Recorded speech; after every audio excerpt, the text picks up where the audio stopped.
Echoes of antiquity, Greeks on Egyptian soil. Two great civilizations met by the Nile. Merchants, soldiers and scholars crossed the sea. Egypt's powerful allure was strong for the Greeks. Their enduring presence left indelible marks. From the earliest days, Greek adventurers and traders arrived on Egyptian shores, drawn by the promise of wealth and wonder. They mingled with pharaohs and priests, leaving behind stories etched in stone and papyrus. As centuries passed, the Greeks became more than visitors. They became part of Egypt's living tapestry. Alexandria rose as a beacon of Hellenistic culture, where knowledge flourished and worlds converged. Through conquest, commerce and curiosity, the Greeks shaped Egypt, and were shaped by it in return. Their odyssey on Egyptian soil would echo through the ages, from antiquity to the Ottoman era, weaving a legacy of connection and transformation.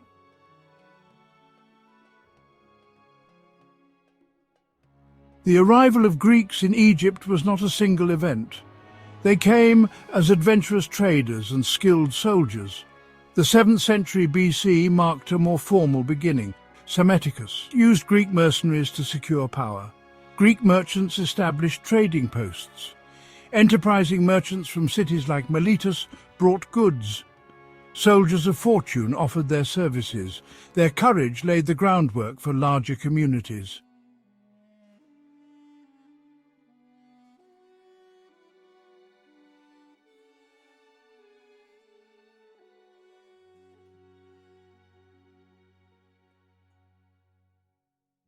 Life for the early Greek settlers in Egypt was a unique blend.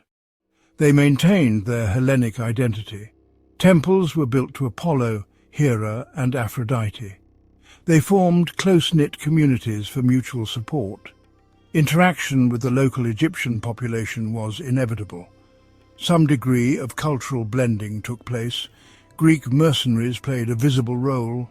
Their presence often contributed to political stability.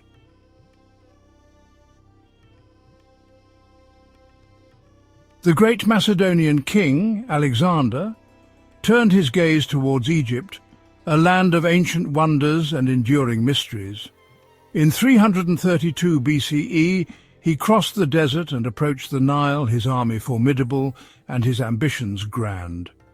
The Persian satrap Mazatzes offered little resistance, surrendering the city without a fight.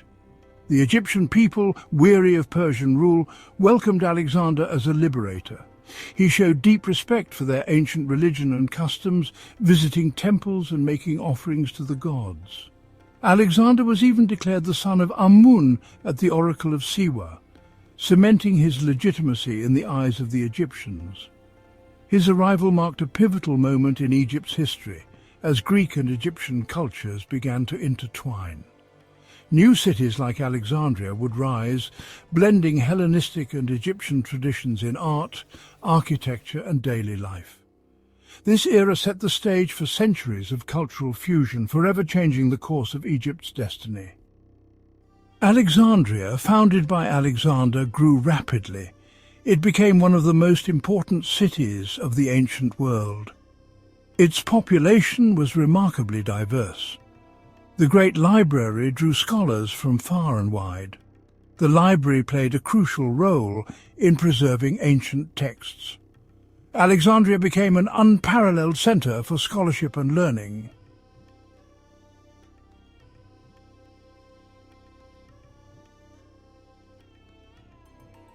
The final years of the Ptolemaic dynasty were marked by turmoil. Cleopatra fought to keep Egypt free. The Battle of Actium sealed Egypt's fate. Octavian defeated Antony and Cleopatra. Cleopatra chose death over Roman subjugation.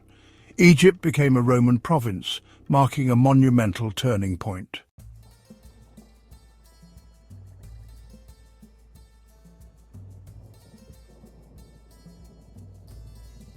Alexandria continued to thrive under Roman governance.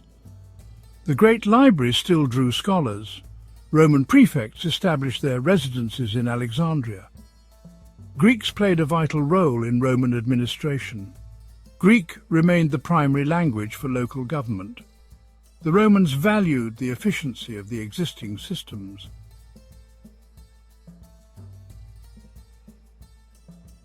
A new chapter unfolded with the formal division of the Roman Empire. This occurred in the year 395 AD, splitting the empire into west and east. Egypt became a crucial province of the Eastern Roman Empire. This eastern realm is more commonly known to historians as the Byzantine Empire. Its magnificent capital city was Constantinople, the new Rome on the Bosphorus. Egypt continued to hold immense importance for its Byzantine rulers. It reliably supplied essential grain to Constantinople and considerable tax revenues. The established administrative structures largely remained in place for some time. However, they gradually acquired a more distinctly Byzantine character over centuries.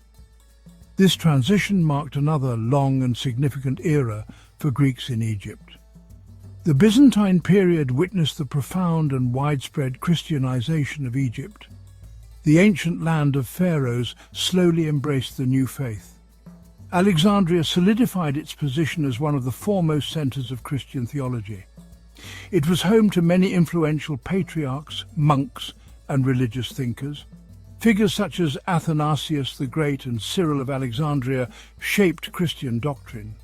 Their theological writings and leadership had impacts far beyond Egypt's borders. The city's great intellectual heritage was now increasingly channeled into religious discourse. Grand churches and numerous monasteries were established throughout the Nile Valley. The ancient pagan temples were gradually closed, abandoned, or repurposed. The religious landscape of Egypt was being fundamentally and irrevocably transformed.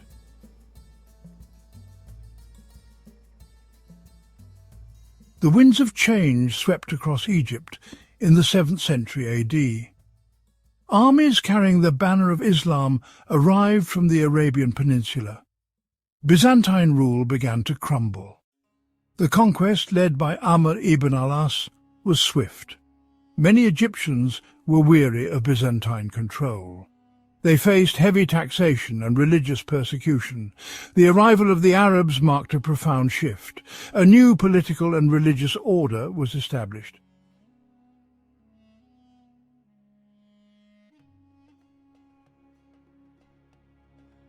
The Fatimid Caliphate conquered Egypt in 969 AD, establishing a Shia Islamic dynasty. They founded Cairo, leading to prosperity and cultural vibrancy. Greeks in Alexandria thrived, maintaining trade and cultural ties. Greek merchants played a key role in Mediterranean commerce. The Fatimids were relatively tolerant towards non-Muslims, including Greeks. Greek intellectual heritage influenced Islamic learning during this period.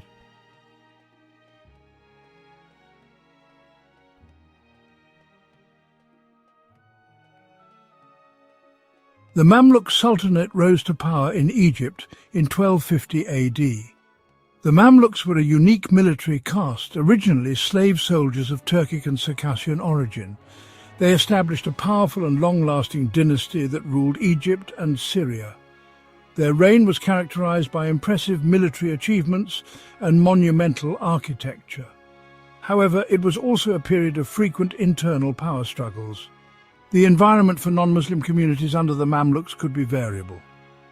At times they enjoyed relative peace and protection, adhering to dhimmi regulations. At other times they faced stricter enforcement of discriminatory laws or persecution. This often depended on the disposition of the ruling sultan or political pressures. The Greek communities had to adapt to these fluctuating conditions. Despite the challenges, Greek communities in Egypt demonstrated remarkable resilience. Their numbers may have fluctuated, but their presence endured. A key institution for the Greeks was the Greek Orthodox Patriarchate of Alexandria. This ancient religious body continued to function throughout the Mamluk period. It provided spiritual leadership and a focal point for Greek Orthodox identity. Monasteries, such as the famous St. Catherine's Monastery in Sinai, though under Mamluk protection, not directly in Egypt proper, preserved Greek traditions. Within their communities, Greeks strove to maintain their language, customs, and faith. This sense of continuity was vital for their survival as a distinct group. They passed down their heritage through generations, often in challenging circumstances.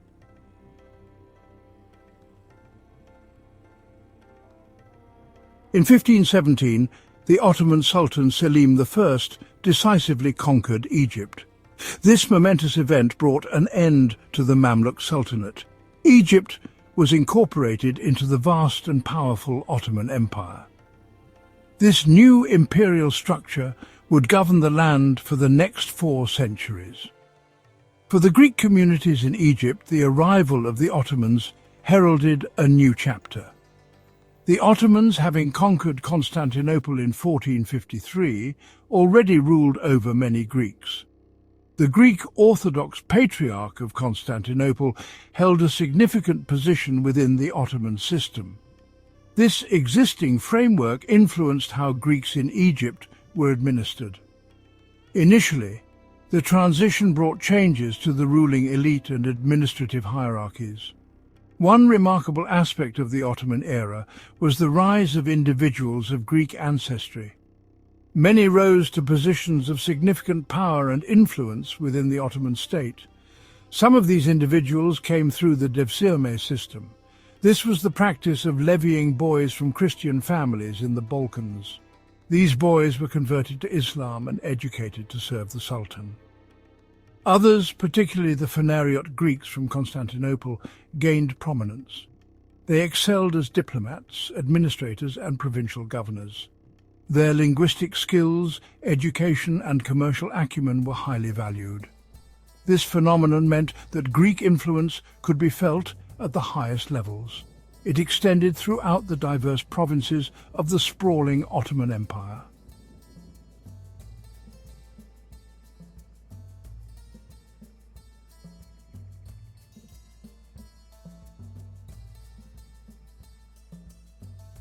The long and captivating odyssey of Greeks in Egypt has unfolded before us. It is a narrative stretching across millennia, a testament to enduring human connection. From the earliest intrepid traders and curious philosophers who sought Egyptian shores, to the mighty Ptolemaic kings who ruled as pharaohs, blending Greek and Egyptian ways. Their presence was a constant thread woven into the rich fabric of Egyptian history. They adapted and persevered through the Roman, Byzantine, Islamic, and Ottoman eras. Each period presented new challenges and unique opportunities for interaction. The story is not merely of conquest or settlement, but of deep mutual influence. This interaction shaped the destiny of both great civilizations in profound ways. The Nile witnessed a remarkable and sustained encounter between two powerful cultures. The cultural imprint of Hellenism upon the land of Egypt was truly significant. Alexandria, the city born of Alexander's vision, stands as its most radiant symbol. Its legendary library and museum became beacons of knowledge for the ancient world. They attracted scholars and thinkers, preserving and expanding human understanding. Greek language, art, philosophy, and administrative practices spread throughout the region. These elements became deeply embedded, particularly in urban centers and governmental structures. Even as empires rose and fell, this Hellenistic legacy continued to resonate powerfully. It formed a crucial layer in Egypt's complex and multifaceted cultural identity. The intellectual achievements of this era have echoed down through the centuries. Egypt became a vital crucible where Greek thought met ancient African wisdom. Conversely, the ancient land of Egypt profoundly shaped the Greeks themselves. Living amidst the monumental grandeur and deep-rooted traditions of the Nile Valley was transformative. Greek settlers, soldiers and rulers were inevitably influenced by their surroundings. They encountered religious practices and artistic motifs unlike their own. This led to fascinating instances of cultural syncretism, a blending of beliefs and styles. The creation of deities like Serapis, revered by both Greeks and Egyptians, is a prime example. Egyptian themes appeared in Greek art, and Greek architects designed within Egyptian landscapes. The experience of governing such a vast and ancient land also altered Greek perspectives. It broadened their worldview and contributed to the cosmopolitan nature of Hellenistic culture. This reciprocal exchange enriched both societies in countless, often subtle ways.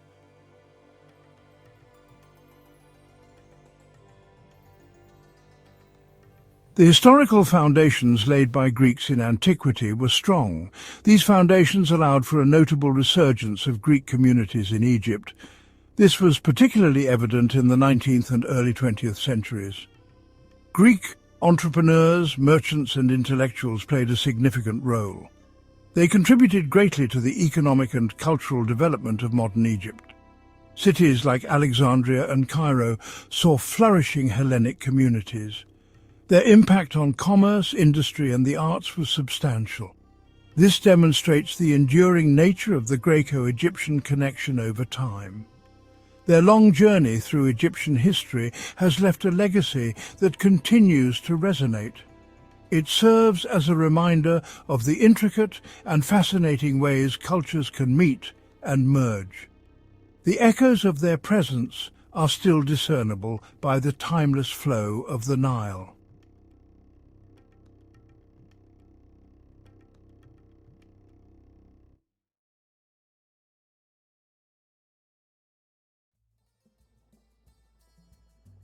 The Nile River, a lifeline for ancient Egypt, flows past countless monuments to a glorious past. This river, stretching over 4,000 miles, has been the cradle of one of the most fascinating civilizations in human history. Its waters have nurtured the land, enabling the growth of crops and the rise of cities. Along its banks, stories of gods and pharaohs, of life and death, have been etched into the sands of time. The Nile is not just a river. It is a symbol of life, continuity, and the enduring spirit of Egypt.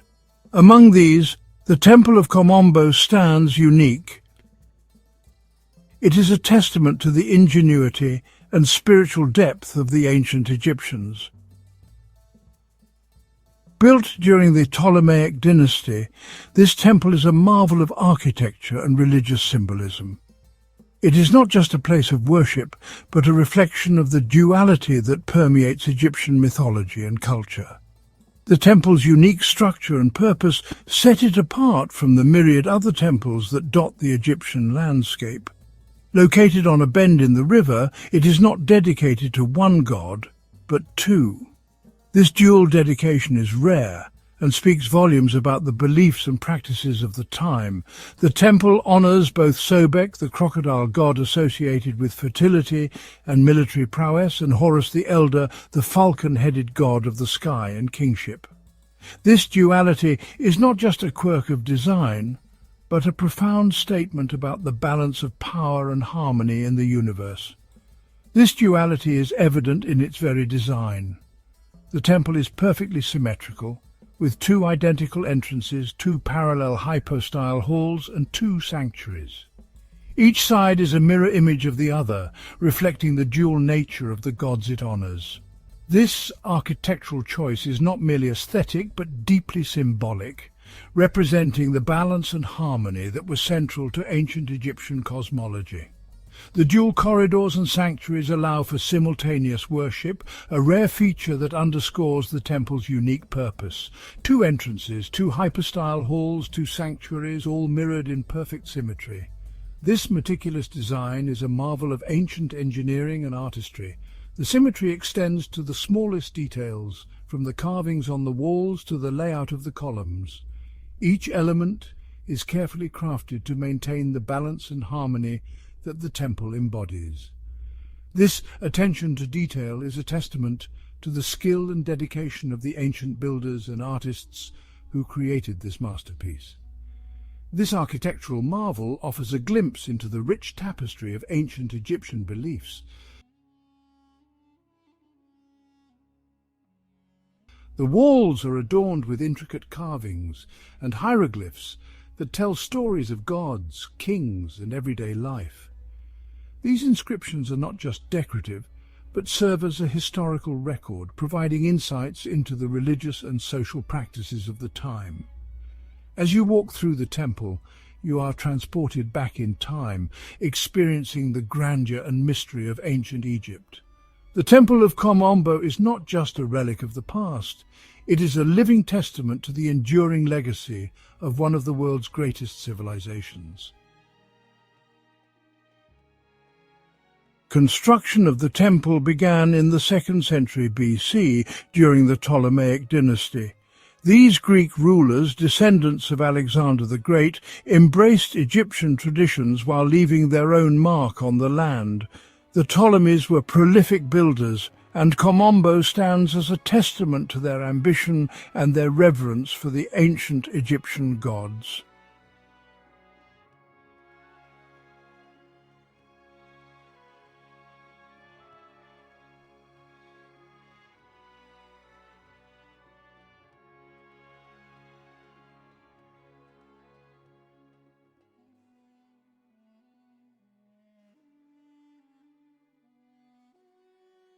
The temple's dual dedication reflects the importance of location. Sobek, the crocodile god, represented the fertile Nile and its life-giving waters. Horus the Elder, depicted with a falcon's head, symbolized protection and kingship. Together, these two deities embodied the delicate balance between the power of the Nile and the pharaoh's divine right to rule. The walls of Kom Ombo are a treasure trove of hieroglyphs and reliefs, narrating tales of pharaohs, gods, and daily life in ancient Egypt. These intricate carvings provide invaluable insights into religious practices, astronomical observations, and even medical knowledge. One remarkable relief depicts a collection of surgical instruments, showcasing the advanced medical practices of the time. Sobek, the crocodile god, held a special place in the hearts of the people of Kom Ombo. Crocodiles, revered as manifestations of the god, were mummified and interred in a nearby necropolis. Today, the Crocodile Museum at Kom Ombo houses a fascinating collection of these mummified crocodiles, offering a glimpse into the ancient Egyptians' relationship with these powerful creatures.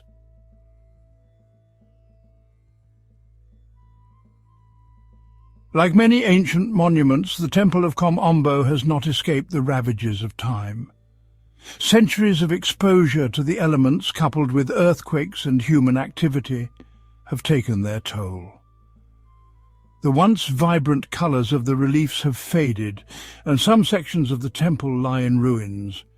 Yet even in its weathered state, Kom Ombo retains an undeniable aura of grandeur. Efforts are underway to preserve this architectural masterpiece for future generations. Skilled artisans and archaeologists are painstakingly restoring damaged sections, using traditional techniques and modern technology. Their work ensures that the stories etched into the stones of Kom Ombo will continue to captivate visitors for years to come.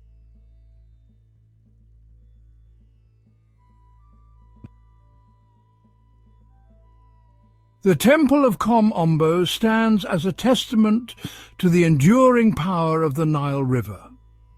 For the ancient Egyptians, the Nile was more than just a source of water. It was the very essence of life. The temple's location, perched on the banks of this sacred river, served as a constant reminder of the delicate balance between humanity and nature. As the sun sets over the Nile, casting long shadows across the temple's sandstone walls, one cannot help but be transported back in time. The golden hues of the setting sun blend seamlessly with the ancient stones, creating a mesmerizing tapestry of light and shadow. This is a moment where history and nature converge, offering a glimpse into the past. The Temple of Kom Ombo stands as a testament to the ingenuity and spirituality of ancient civilizations. As awe-struck tourists gaze upon its grandeur, they are often left speechless, overwhelmed by the sheer scale and beauty of this architectural marvel. The panoramic view at sunset is particularly breathtaking as the temple seems to glow with an ethereal light. Kom Ombo is a place where time seems to stand still. In the stillness of the evening, when the crowds have dispersed, the temple reveals its true essence. The wide-angle view showcases its timeless beauty, unmarred by the passage of centuries. It is in these quiet moments that one can truly appreciate the craftsmanship and devotion that went into its creation. The walls of Kom Ombo are adorned with intricate hieroglyphics and carvings, each telling a story of gods, kings, and rituals long forgotten. The ambient lighting within the temple adds a mystical quality, casting shadows that dance upon the ancient stones. It is a place where the echoes of ancient rituals and the whispers of forgotten gods linger in the air, creating an atmosphere that is both haunting and enchanting. As you walk through the temple, you are invited to unravel the mysteries of a bygone era. The close-up of the hieroglyphics reveals the meticulous detail and artistry of the ancient craftsman. Kom Ombo is not just a historical site, it is a journey through time, inviting us to connect with the past and marvel at the achievements of those who came before us. The Temple of Kom Ombo is more than just a collection of ancient stones. It stands as a testament to the grandeur and complexity of ancient Egyptian civilization. Nestled on the banks of the Nile, this unique temple is dedicated to two gods, Sobek, the crocodile god, and Horus, the falcon-headed god. This dual dedication is rare and adds a layer of intrigue to the site. The hieroglyphics etched into the walls are not merely decorative, they are a window into the soul of ancient Egypt. These intricate carvings tell stories of gods and pharaohs, of battles and rituals, offering us a glimpse into a world long past. As you walk through the temple, history comes alive. The guide's voice echoes through the ancient halls, recounting tales of the temple's construction and its significance. You can almost hear the whispers of the past, inviting you to delve deeper into the mysteries that lie within these ancient walls. The carvings of gods and goddesses are not just artistic expressions, they are invitations to explore the beliefs, values and aspirations of a civilization that flourished thousands of years ago. Each figure, each symbol holds a story waiting to be uncovered. The panoramic views of the temple complex reveal the grandeur of its architecture. The ancient artifacts within the temple are relics of a bygone era, each one a piece of the puzzle that makes up the rich tapestry of ancient Egyptian history. A visit to Kom Ombo is a journey through time. As the sun rises and sets, casting its golden hues on the temple walls, you are reminded of the passage of time and the enduring legacy of human achievement. The time-lapse of visitors exploring the temple shows the continuous fascination it holds for people from all walks of life. The architectural features of Kom Ombo are a marvel to behold. The duality of the temple's twin deities, Sobek and Horus, is a unique aspect that sets it apart from other temples. This duality symbolizes the balance of power and harmony, a concept that was central to ancient Egyptian belief. As night falls, the temple takes on a different persona. Under a starry sky, illuminated by soft lights, Kom Ombo exudes a mystical aura. It is a reminder of the enduring power of human ingenuity and the timeless allure of ancient mysteries. The temple stands as a beacon of history, inviting us to explore, learn, and be inspired by the wonders of the past.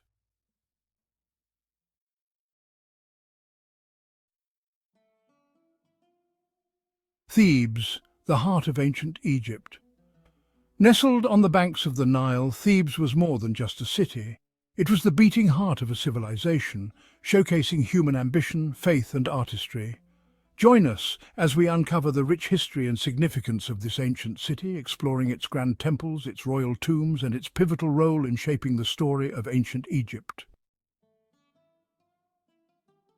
Thebes, even in its ruined state, whispers of a time when it was the religious epicenter of ancient Egypt, particularly during the powerful New Kingdom. Imagine a city alive with the sound of priestly chants, the air thick with the scent of incense burning in honor of Amun-Ra, the king of the gods. Here, within the colossal Karnak temple complex, the Egyptians paid homage to their deities in ceremonies of unparalleled grandeur.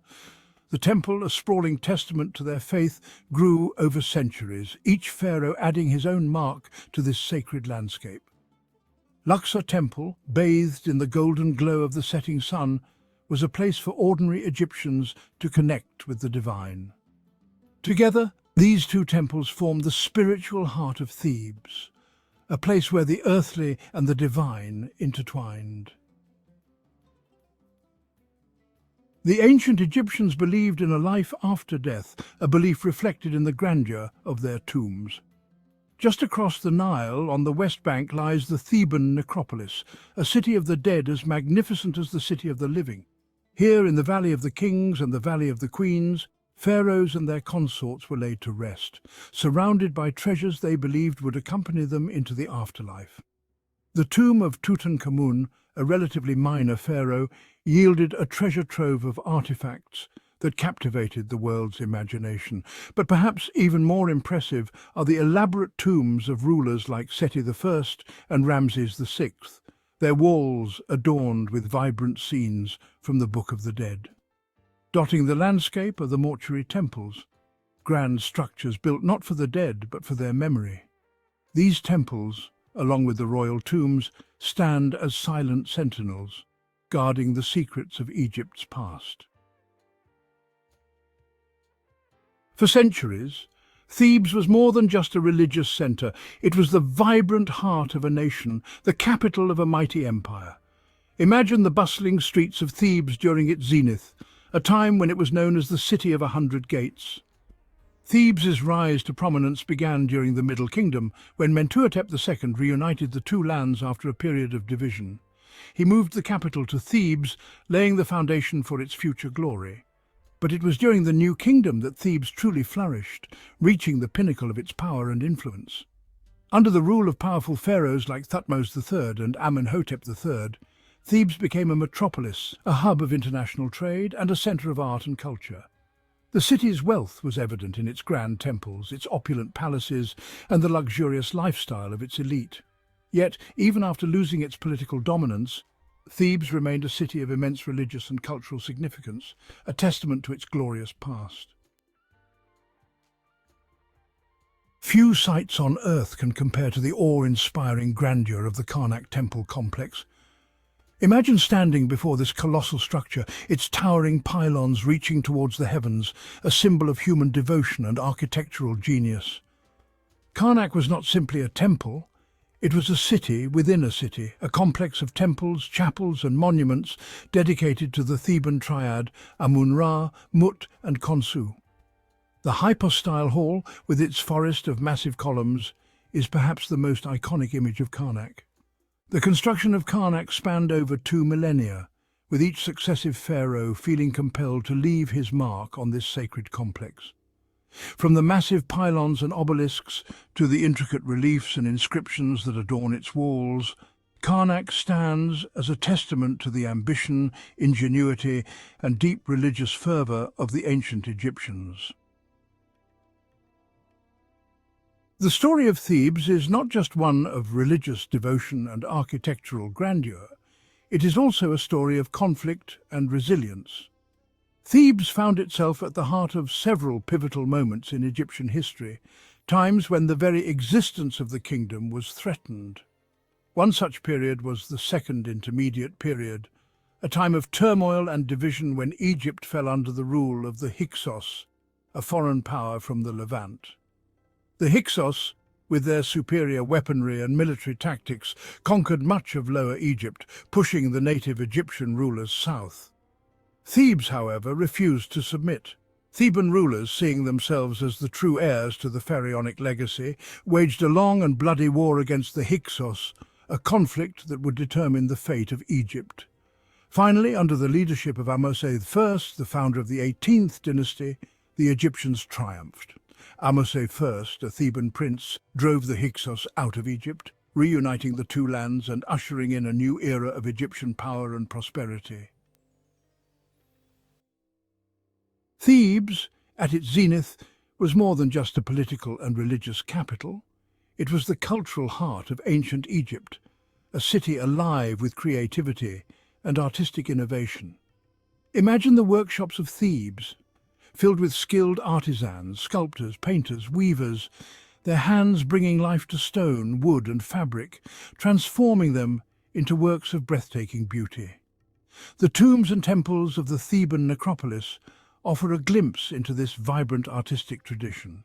The walls of these structures are adorned with intricate murals and carvings, each one a masterpiece that speaks volumes about the artistic skill and the religious beliefs of the ancient Egyptians. Theban artists and craftsmen were renowned throughout the ancient world for their skill. Thebes became a center for the production of luxury goods, from exquisite jewelry and finely crafted furniture to colorful textiles and beautifully painted pottery. Thebes' rise to prominence was fueled, in part, by its strategic location. Situated on the banks of the Nile, the lifeblood of Egypt, Thebes controlled the agricultural wealth of the surrounding region. Thebes' location also made it a natural hub for trade. Caravans laden with exotic goods from Nubia to the south and Punt to the east converged on Thebes, bringing with them gold, ivory, ebony, incense and other treasures. The wealth generated by this trade enriched the city, filling the coffers of the pharaohs and enabling them to embark on ambitious building projects and military campaigns.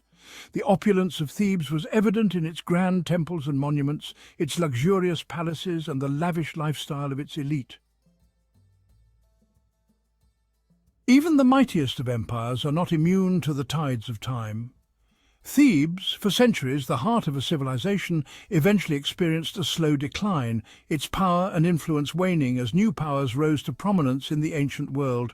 The first blow came in 663 BCE, when the Assyrian king Ashurbanipal sacked Thebes.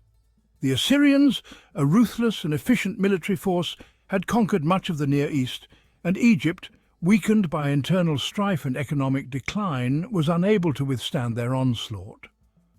The sack of Thebes by the Assyrians was a traumatic event for the Egyptians. The city, once considered invincible, was plundered and burned, its temples desecrated, its treasures carried off to Assyria as spoils of war. Thebes never fully recovered from the Assyrian sack. Centuries later, under Roman rule, Thebes was again sacked, this time after a revolt against Roman authority. Thebes may lie in ruins, its grand temples and palaces reduced to rubble, but its story continues to resonate across the millennia. The remains of this once great city, spread across the modern-day city of Luxor, are now a UNESCO World Heritage Site, a testament to their enduring historical, architectural and cultural significance. The Karnak and Luxor temple complexes, the Valley of the Kings, the Valley of the Queens, and the numerous other tombs, temples and monuments scattered across the Theban necropolis offer an unparalleled glimpse into the world of ancient Egypt. Today, Thebes is one of Egypt's most popular tourist destinations, attracting visitors from all corners of the globe. Thebes was more than just a physical city. It was a powerful symbol woven deeply into the fabric of Egyptian mythology and religious belief. The Egyptians believed that Thebes was the earthly counterpart of the primordial mound that emerged from the waters of chaos at the beginning of creation. It was here, in the heart of Thebes, that the god Amun-Ra, the king of the gods, was said to have first emerged, bringing light and order to the world. Thebes' association with Amun-Ra elevated it to a position of supreme religious significance. The Opet Festival, one of the most important events in the Egyptian religious calendar, was celebrated annually in Thebes. Thebes, in the eyes of the ancient Egyptians, was a sacred city, a place where the boundaries between the earthly and the divine were blurred.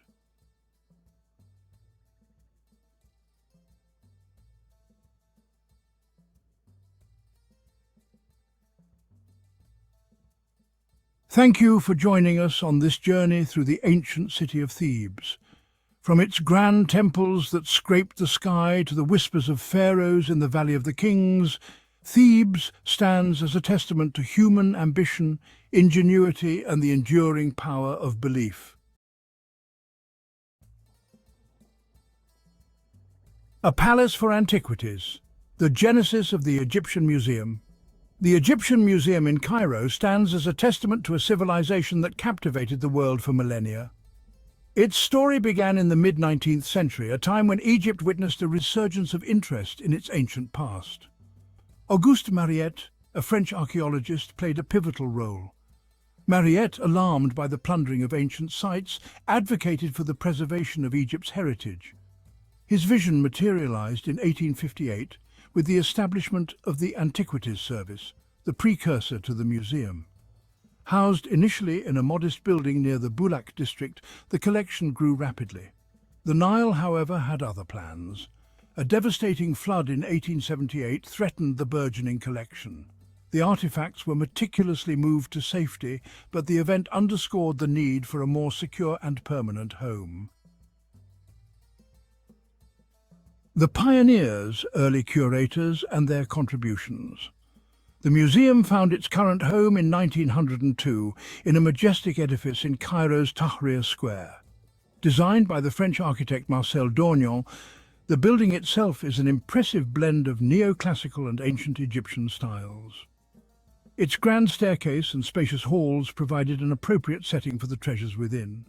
Gaston Maspero, an eminent Egyptologist, succeeded Mariette as the museum's director. Maspero's tenure marked a period of significant expansion and scholarly rigor. He reorganized the collection, implemented modern museological practices, and published extensively on Egyptian history and culture. Another prominent figure was Howard Carter, whose discovery of Tutankhamun's tomb in 1922 catapulted the museum into the global spotlight. The subsequent arrival of Tutankhamun's treasures, including the iconic golden mask, drew crowds from around the world. Housing treasures, the museum's architectural evolution. The museum's layout, with its 2 floors, reflects a chronological and thematic organization. The ground floor houses heavier objects, including colossal statues, sarcophagi, and monumental pieces from various periods of Egyptian history. One can encounter imposing figures of pharaohs and deities. Upstairs, the focus shifts to smaller, more delicate artifacts. Rooms are dedicated to specific periods, such as the Old, Middle, and New Kingdoms, providing a comprehensive overview of Egypt's artistic and cultural evolution. Jewelry, pottery, papyri, and funerary objects offer intimate glimpses into the lives of ancient Egyptians. Over the decades, the museum has undergone expansions and renovations to accommodate its ever-growing collection.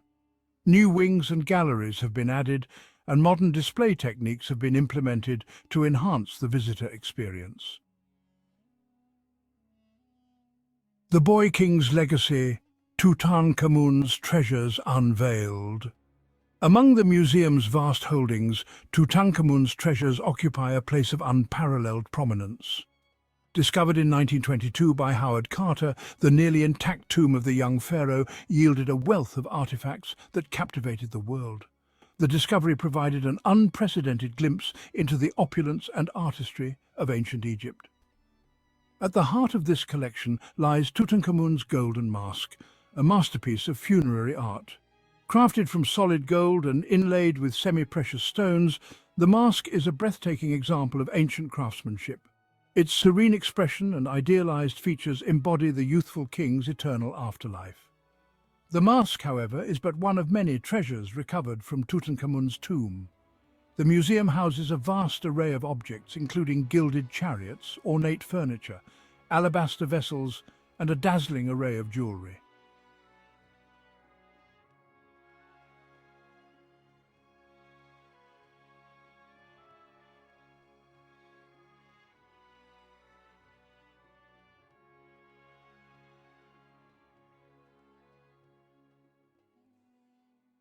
Tutankhamun's tomb contained over 5,000 artifacts, each meticulously crafted and imbued with symbolic meaning. The chariots, for example, were not merely modes of transportation, but represented the king's power and divine status. The furniture, adorned with intricate carvings and inlays, served both practical and ritualistic purposes.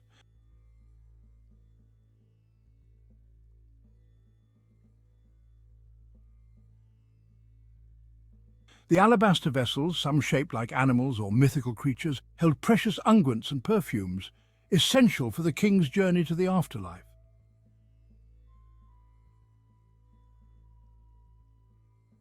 The jewellery, ranging from delicate necklaces to elaborate pectorals, showcased the skill of ancient Egyptian goldsmiths and reflected the king's status and wealth. The sheer quantity and quality of the artifacts from Tutankhamun's tomb provide an unparalleled understanding of the funerary practices, religious beliefs, and artistic achievements of ancient Egypt. The collection continues to captivate and inspire awe in visitors from around the world. Beyond Tutankhamun's treasures, the Egyptian Museum offers a comprehensive journey through millennia of Egyptian history. From the pre-dynastic period to the Greco-Roman era, the museum's collection spans over 5,000 years of civilization. Each artifact, whether a monumental statue or a humble amulet, provides a window into the past. The Old Kingdom, known for its pyramid building, is represented by colossal statues of pharaohs such as Djoser, Khufu, and Khafra. The Middle Kingdom, a period of political and cultural resurgence, is showcased through intricate jewellery, elegant sculptures, and finely crafted models of daily life. The New Kingdom, marked by imperial expansion and artistic innovation, is richly represented by objects from the reigns of powerful pharaohs like Hatshepsut, Thutmose III, and Ramesses II. The museum also houses artifacts from later periods, including the Ptolemaic and Roman eras, reflecting the enduring legacy of ancient Egypt.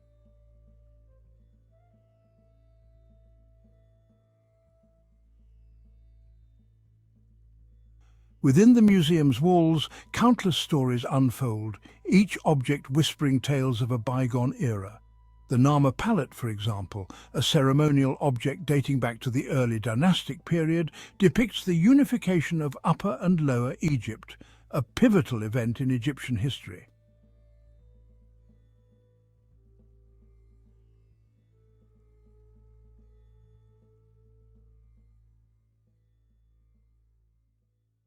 The museum also houses a vast collection of papyri, ancient scrolls containing a wealth of information about Egyptian literature, religion, medicine, and daily life.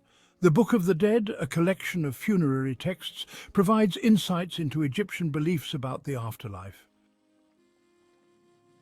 Beyond the iconic artifacts, the museum holds countless hidden gems, each with its own story to tell. A small amulet worn for protection, a child's toy, a scribe's palette. These everyday objects offer intimate glimpses into the lives of ancient Egyptians.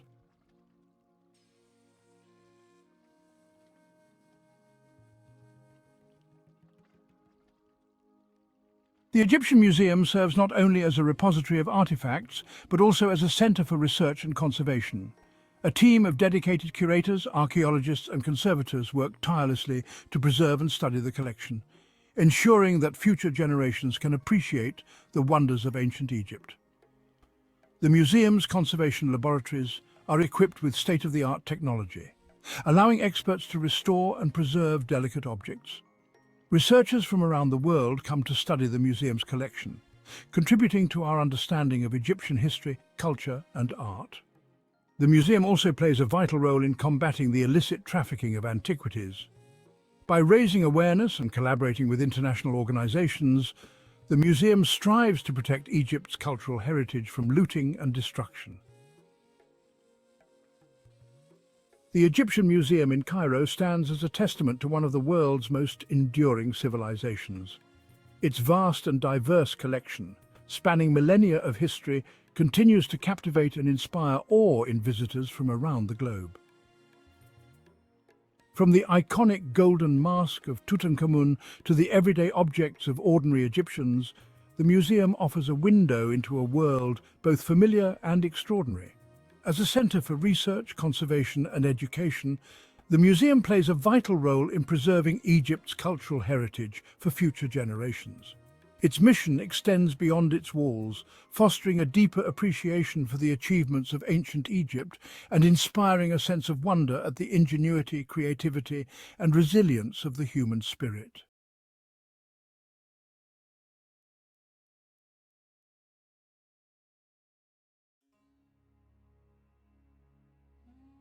Egypt, a land of enduring mystery. The great river Nile carves its path. It has been the lifeblood of this nation. For millennia, civilizations have flourished here. On the Nile's west bank, near Luxor, ancient Thebes once stood in majesty. This was the traditional domain of the departed, a sacred landscape for tombs and temples. Here, nestled within a sun-scorched bay, lies the site known as Deir el-Bahri. Dramatic limestone cliffs rise sheer and stark. They form a natural, imposing amphitheatre. The desert sun beats down with fierce intensity, creating a scene of desolate beauty. This was a place chosen for sacred monuments, a location that speaks of power and eternity. Within this breathtaking natural theatre stands a structure. It is the mortuary temple of Queen Hatshepsut. Its pale colonnades gleam against the golden rock, a striking contrast of human artistry and nature. The ancient Egyptians called it Djeser Djeseru. This name translates to Holy of Holies, or perhaps the Sublime of the Sublimes. Its visual impact remains undiminished by time. Even now, thousands of years later, visitors are struck by its profound grandeur. A palpable sense of awe fills the air. The temple seems to transcend mere stone. It is a bridge to a distant, powerful past, a testament to ambition and faith. It stands as a silent, majestic guardian, guarding the secrets of a long-lost era.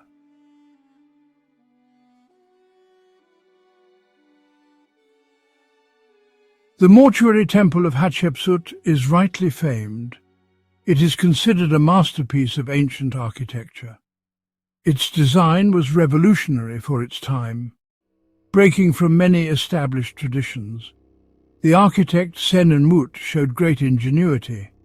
He created a structure of enduring beauty, one that harmonizes perfectly with its surroundings, a building that seems to grow from the cliffs.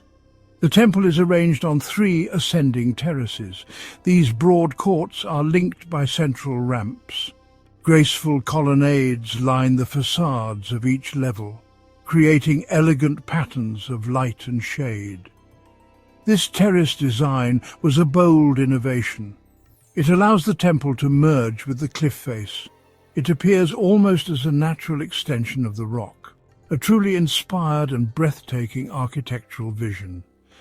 Constructed primarily from gleaming white limestone, the temple would have shone brilliantly under the sun. Its construction was a monumental undertaking, requiring vast resources and skilled labor. Thousands of artisans, sculptors and workers toiled to carve the intricate reliefs and towering statues. The sheer scale of the complex is awe-inspiring, reflecting the immense power of the pharaoh. Today, Hatshepsut's temple continues to captivate. It offers invaluable insights into ancient Egypt, into their sophisticated beliefs about the afterlife, their extraordinary architectural and artistic skills, and into the reign of a powerful female ruler. It stands as a vital historical document, its message carved enduringly into stone, a legacy that has weathered the sands of time.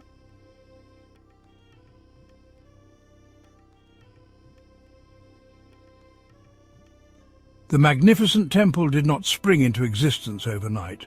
Its construction began early in Hatshepsut's reign, likely around her 7th regnal year, circa 1473 BCE. This was a period of stability and growing ambition. Hatshepsut, now firmly established as pharaoh, sought to leave an indelible mark on Egypt's sacred landscape. a monument that would speak of her power and piety, a structure to rival those of her male predecessors. The vision for Djeser is often credited to one man, Senenmut, Hatshepsut's trusted steward and architect. He was a figure of immense influence and talent, overseeing many of the Queen's most ambitious projects. Some scholars suggest a close personal relationship beyond that of a queen and her loyal official. His genius lay in understanding Hatshepsut's desires and translating them into breathtaking architectural reality. The choice of Deir el-Bahri was deeply significant. This bay in the Theban cliffs already held sacred importance. It was adjacent to the mortuary temple of Mentuhotep II, a revered pharaoh from the Middle Kingdom. Hatshepsut consciously linked herself to this great unifier. The site was also considered sacred to the goddess Hathor, a powerful deity associated with love, beauty, and the afterlife. This location provided a dramatic, almost theatrical backdrop. The scale of the undertaking was truly monumental. It was to be a temple unlike any seen before in Egypt. Vast resources were marshalled for its creation. Labor, materials, and artistic skill were all required. Hatshepsut was not merely building a temple. She was crafting a powerful statement of her divine right. Her legitimacy as pharaoh would be carved into its very stones, a legacy intended to endure for all eternity.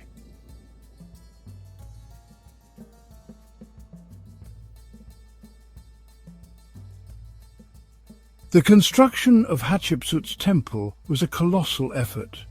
It demanded a vast and highly organized workforce. Thousands of individuals contributed their skills and labor. Skilled stonemasons meticulously shaped the limestone blocks. Artisans carved intricate reliefs and painted vibrant scenes. Engineers and foremen oversaw the complex logistics. Scribes kept detailed records of progress and expenditure. It was a city of workers, dedicated to a singular vision. The primary material was fine white limestone, quarried from Tura on the opposite bank of the Nile. This stone gave the temple its dazzling appearance, gleaming brightly under the powerful Egyptian sun. Red granite was imported from Aswan for doorways and statues. Sandstone was also used for certain structural elements. Transporting these massive blocks was an immense challenge, requiring ramps, rollers, and sheer human effort. The precise duration of the temple's construction remains debated. Most Egyptologists estimate it took around 15 years, a significant portion of Hatshepsut's 22-year reign. Work likely progressed in phases, terrace by terrace, starting with the lower levels and gradually ascending. Each ramp and colonnade meticulously aligned, the vast courts slowly taking shape against the cliffs, a testament to careful planning and sustained effort. The engineering challenges were considerable for the time. Creating the broad, stable terraces required ingenuity, cutting and fitting the enormous stone blocks precisely, ensuring the structural integrity of the colonnades, the intricate carving of countless reliefs and hieroglyphs, depicting scenes of divine birth, trade expeditions, and religious rites. All this was achieved with tools of copper and stone, a remarkable feat of ancient skill and perseverance.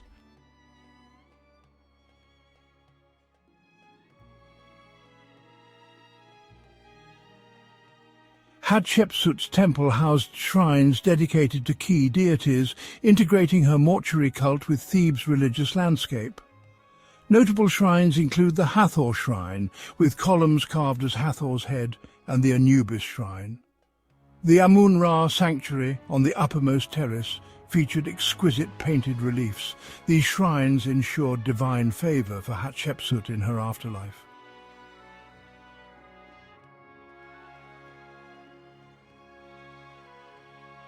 Hatshepsut's mortuary temple stood as a glorious monument, but her tomb was hidden. The temple was for her cult, sustaining her spirit in the afterlife. However, it was not her final resting place. Hatshepsut sought a hidden burial in the Valley of the Kings. The valley offered secrecy, vital for protecting royal mummies. For centuries, Hatshepsut's tomb remained an enigma. Archaeologists scoured the hills, yet her mummy eluded them. Speculation abounded regarding her ultimate fate and burial. Some wondered if her tomb had been destroyed, while others believed it lay undiscovered. The search for her was a significant missing piece in Egyptian history. Thutmose III attempted to erase Hatshepsut from historical records. Her statues were defaced, her cartouches removed, raising questions about her tomb. The quest to find her became an attempt to restore a powerful figure. The Valley of the Kings held many secrets. Each discovery offered hints but no definitive answers. Early explorers documented tombs, yet none were Hatshepsut's. The search required patience, research, and luck. The world awaited the moment her sanctuary would yield its secrets.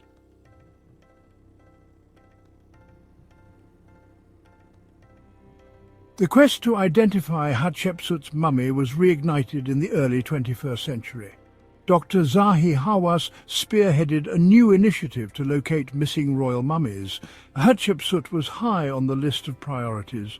The team focused on 2 female mummies in KV-60. One was in the Cairo Museum, the other still in KV-60. Could one of these anonymous women be the lost queen? The investigation began with modern technology. The mummy in KV-60 was brought to the Cairo Museum. Both mummies underwent CT scans. The scans revealed crucial details. One mummy, KV-60A, was elderly and missing a molar. The other, KV-60B, was Hatshepsut's royal wet nurse. A wooden box inscribed with Hatshepsut's cartouche was found. Inside was a single mummified molar tooth. The CT scan of KV-60A revealed an empty tooth socket. The tooth from the box was a perfect fit. In June 2007, it was announced that KV-60A was Hatshepsut. The discovery was a major archaeological triumph. Hatshepsut's remains were finally given their royal due.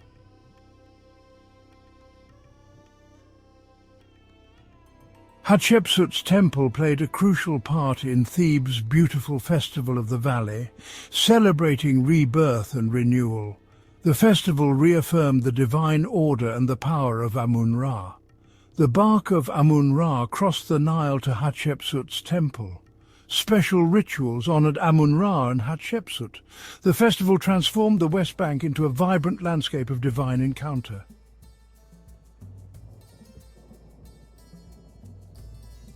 The sacred life of Hatshepsut's temple was not confined to grand annual festivals. It pulsated with a continuous rhythm of daily devotion and ritual activity. A substantial community of priests and temple staff ensured its constant operation. Their unwavering service was essential to maintaining the sanctity of the complex. They also ensured the well-being of the Queen's spirit in the afterlife. These daily duties were performed with meticulous care, following ancient protocols. This ensured that the temple remained a potent conduit between the earthly and divine realms. The air itself would have been thick with incense, murmured prayers, and the quiet efficiency of sacred duty. Each day began with purification rituals for the priests themselves. They would then proceed to awaken the divine presence within the temple's sanctuaries. This involved opening the shrine doors, a symbolic act of bringing the deity forth. Offerings of food, drink, flowers, and fine linens were presented before the statues of Hatshepsut and the other gods worshipped there. Incense was burned to purify the air and please the divine senses. Hymns and sacred texts were recited, praising the deities and invoking their protection and favor. These were not mere symbolic gestures. They were considered vital for sustaining the cosmic order and the pharaoh's eternal life. While dedicated primarily to Hatshepsut's mortuary cult, Djeser-Djeseru also housed important shrines for other significant deities. The magnificent chapel dedicated to Hathor, the goddess of love, beauty, and the West, was a prominent feature. Another shrine honored Anubis, the jackal-headed god of mummification who guided souls to the underworld. Above all, the uppermost sanctuary was consecrated to Amun-Ra, Hatshepsut's divine father and the king of the gods.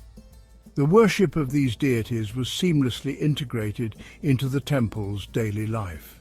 This ensured a harmonious relationship with the entire Egyptian pantheon, further sanctifying Hatshepsut's own divine status and legacy.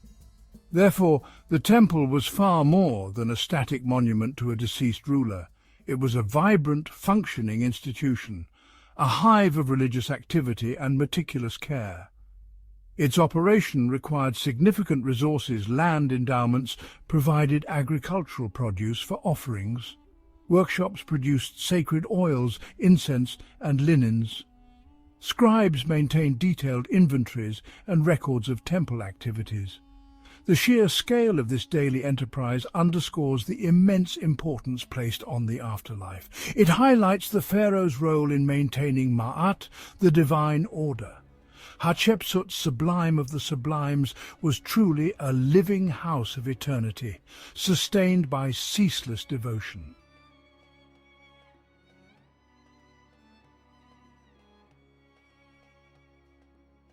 After Hatshepsut's reign, Thutmose III took power. He began erasing her memory from records. Statues were defaced, names removed. Her temple bore the brunt of this campaign. The reasons remain debated by historians, but the impact on her legacy is clear.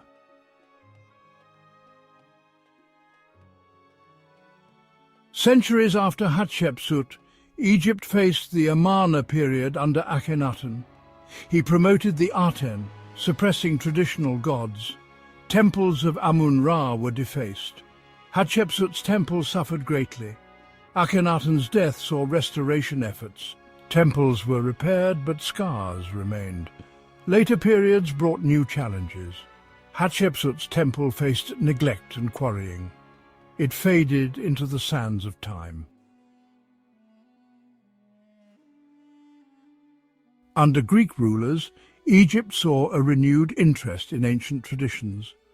The Ptolemies presented themselves as successors to the pharaohs. They restored many older temples. Deir el-Bahari saw minor cultic activity and adaptive reuse. Its grand pharaonic religious life was long past. The site remained a powerful reminder of a bygone golden age. Over time, the temple complex was gradually abandoned. The desert winds began to reclaim the structure. Sand accumulated in its courts and against its colonnades.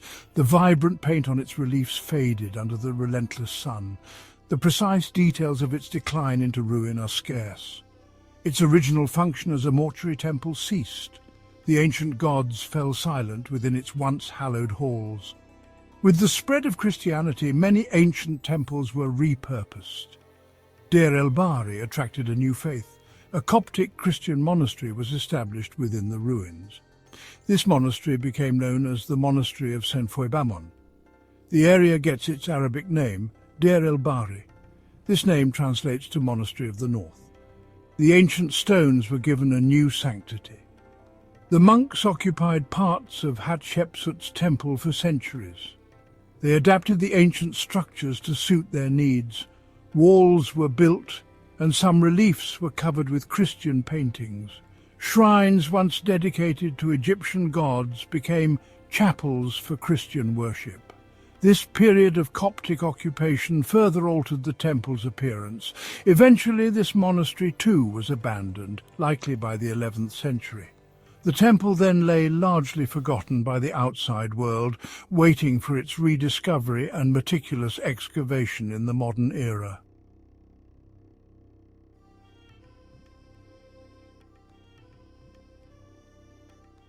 For centuries, Hatshepsut's temple lay hidden, obscured by desert sands and later structures. Its vibrant life had faded, and its true identity was forgotten. Local inhabitants knew of the ruins, but their splendor remained concealed. Early explorers like Richard Pocock documented their observations in the 18th century.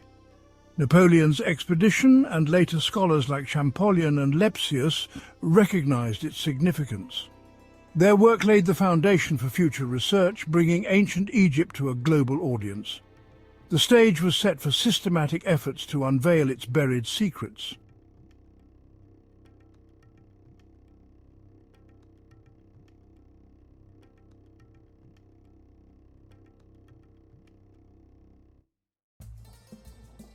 The mid-19th century marked a shift towards systematic archaeological work in Egypt. Auguste Mariette founded the Egyptian Antiquities Service in 1858. His efforts curbed uncontrolled digging and protected sites. Mariette began revealing Hatshepsut's temple at Deir el-Bahri.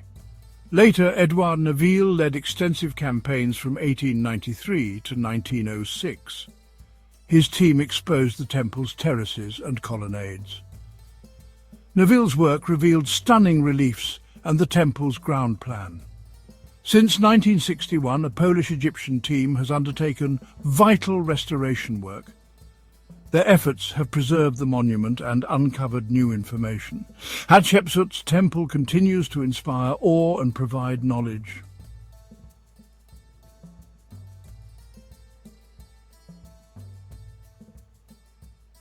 The mortuary temple of Hatshepsut, Djeser-Djeseru, stands as a singular achievement, a radiant beacon of ancient architectural ingenuity.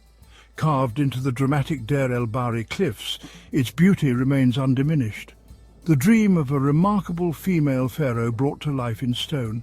Her ambition and connection to the divine resonate from every colonnade, a monument without precise parallel in Egyptian heritage. The harmonious design attributed to Senenmut speaks of a deep understanding of landscape, a testament to an era of peace, prosperity and artistic expression. Its ascending terraces continue to draw the eye and spirit upwards. The journey of this magnificent temple through time is a compelling narrative. It tells a story of grandeur, faith, turmoil and rebirth. From its sacred foundation, it served its queen and the gods of Egypt. Its courts once echoed with the beautiful festival of the valley. Its sanctuaries witnessed the quiet reverence of daily rituals. Then Thutmose III's proscription fell upon its walls, attempting to erase a queen. Later, Akhenaten's reign left its own distinct marks. Centuries of fading light and encroaching desert sands followed, yet the spirit of Djeser-Djeseru endured through all these trials. The rediscovery and excavation unveiled its long-hidden splendor. Early explorers and archaeologists brushed away the debris of centuries. Their efforts revealed the full majesty of its design and reliefs. The soul of Djeser-Djeseru was brought back into the light. Today, international collaborations continue the crucial work. Teams conserve its fragile narratives and reconstruct sections. They piece together the story of Hatshepsut and her era. The temple remains a living archive of ancient Egyptian culture. The mortuary temple of Hatshepsut transcends its identity as an archaeological site. It is a place of profound cultural and historical significance. Visitors from around the world walk its courts with awe. They hear echoes of a sophisticated ancient civilization. The temple stands as an enduring monument to human ambition. It speaks of deep spiritual aspiration and artistic achievement. It is the lasting legacy of the formidable female pharaoh who dared to rule. Her Djeser-Djeseru, the Holy of Holies, stands majestically, a timeless beacon against the Egyptian sands.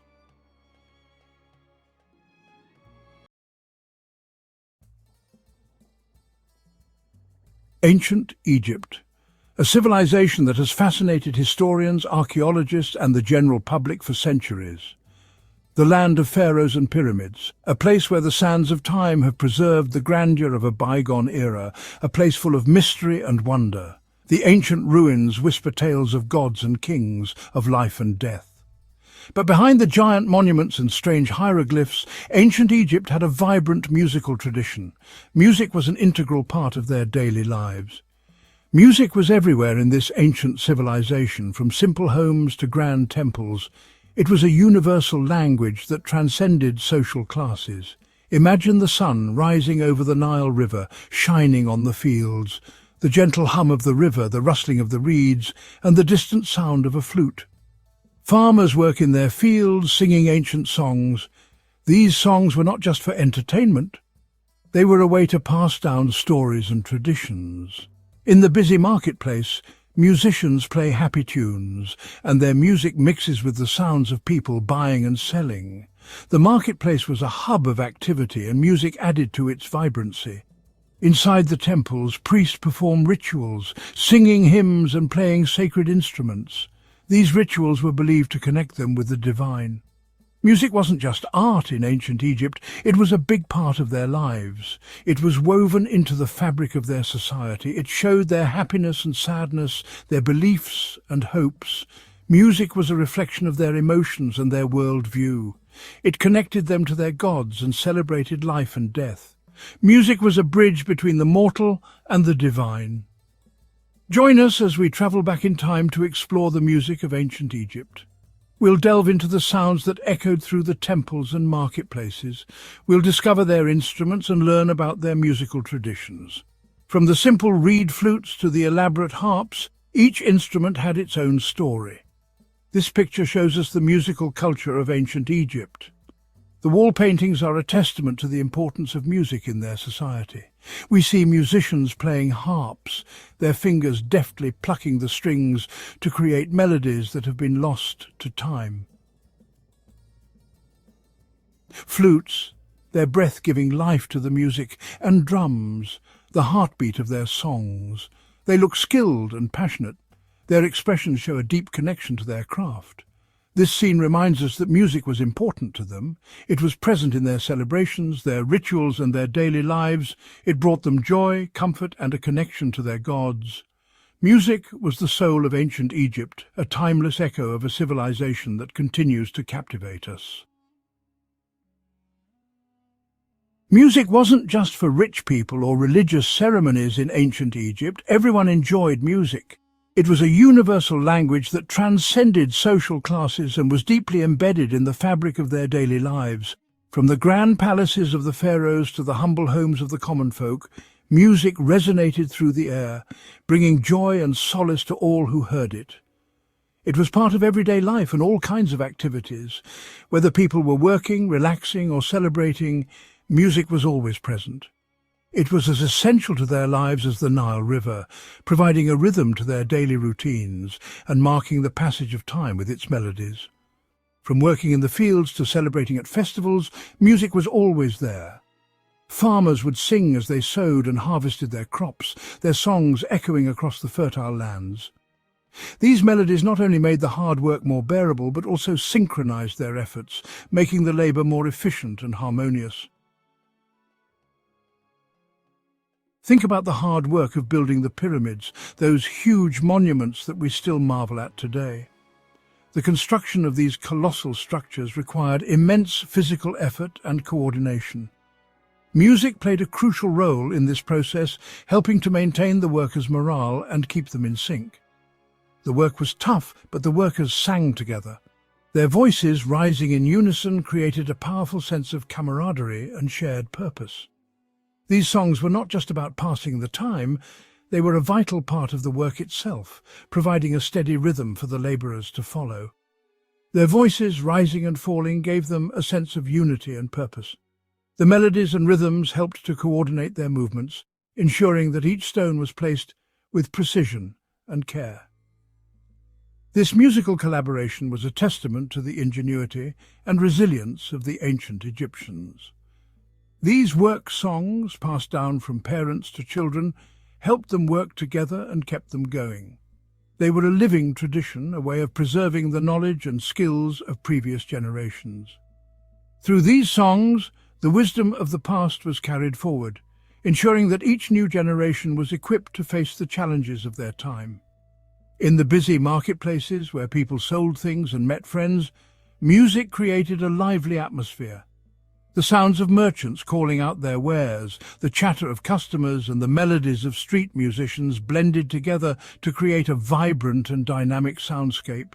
Musicians, both good and not so good, played their instruments, filling the air with music that attracted crowds. These performers were an integral part of the market experience, drawing people in with their tunes and adding to the overall energy and excitement of the place. Drums, flutes and harps all played together, making the marketplace a fun and exciting place. Each instrument added its own unique flavor to the mix, creating a rich tapestry of sound that reflected the diversity and creativity of ancient Egyptian culture. Festivals and celebrations always had music in ancient Egypt. These events were a time for the community to come together, to celebrate their achievements and to honor their gods.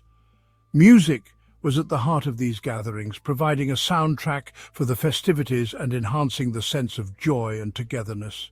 These happy events, often celebrating the harvest or honoring their gods, were full of music and dancing.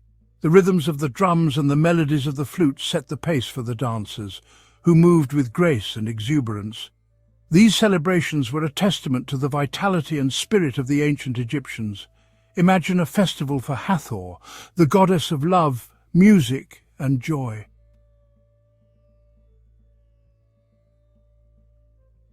The streets would be filled with people, all dressed in their finest clothes, ready to celebrate and give thanks. The air would be alive with the sounds of music and laughter as people danced and sang in honor of the goddess. The air would be filled with the smell of incense, and the streets would be crowded with people in colorful clothes dancing to the music. The vibrant colors and the joyful sounds created an atmosphere of celebration and reverence, a perfect reflection of the ancient Egyptians' love for life and their deep connection to their gods.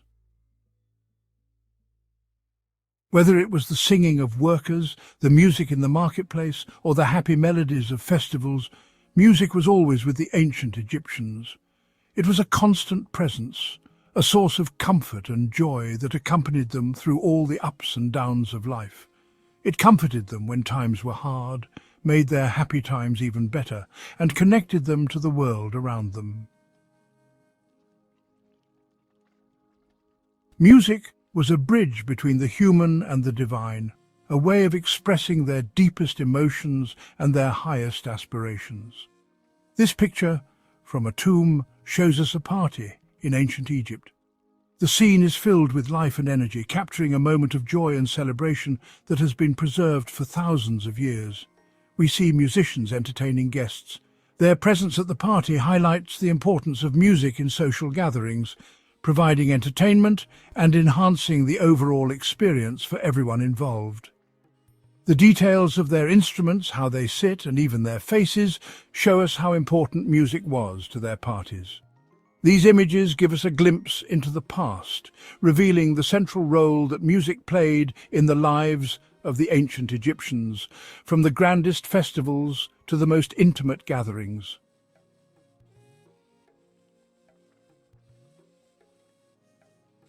Ancient Egyptians didn't just see music as entertainment, it was woven into the very fabric of their daily lives and spiritual practices. It was very important to their religion, serving as a bridge between the mortal and the divine.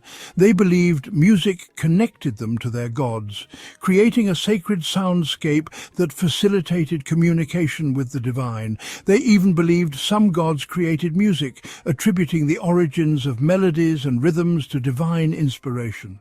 Hathor, the cow goddess, was connected to music, dance, and joy. She was often depicted with a sistrum, a musical instrument that symbolized her role as a goddess of music. They believed her music was magical and could make both gods and people happy, bringing joy and harmony to the world.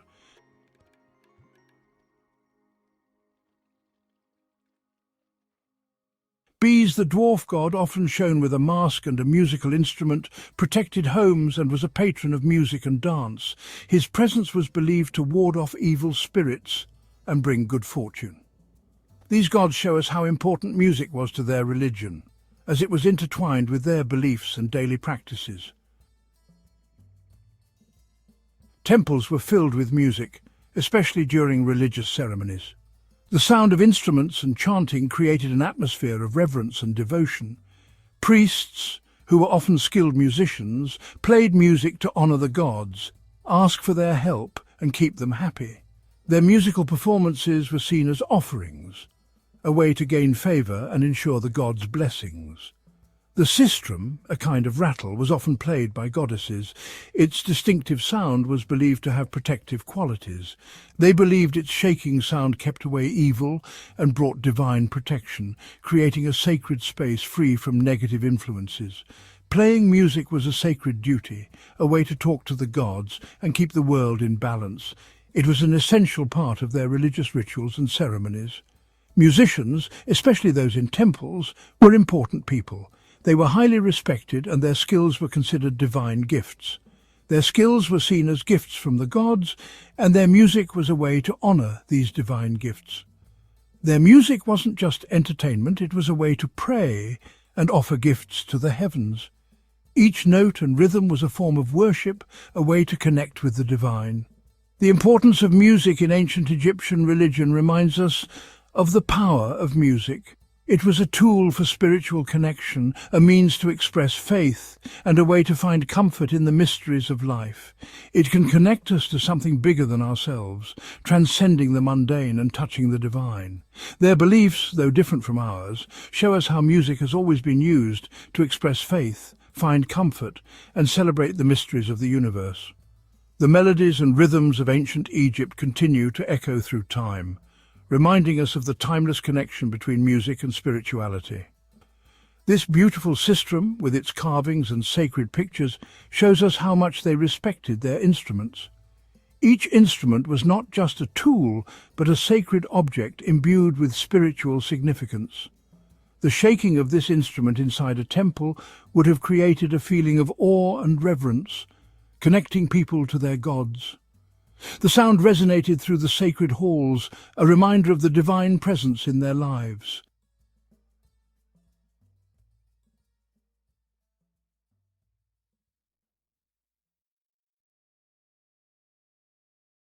Beneath the North African night, the Milky Way flows overhead, a celestial river that shaped the destiny of ancient Egypt.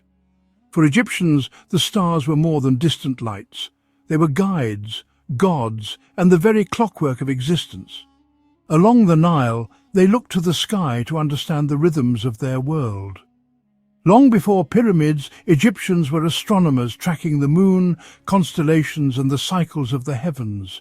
The sky was a divine map, essential for survival, faith, and prosperity. Their observations predicted the Nile's floods, aligned monuments, and created a remarkably accurate calendar.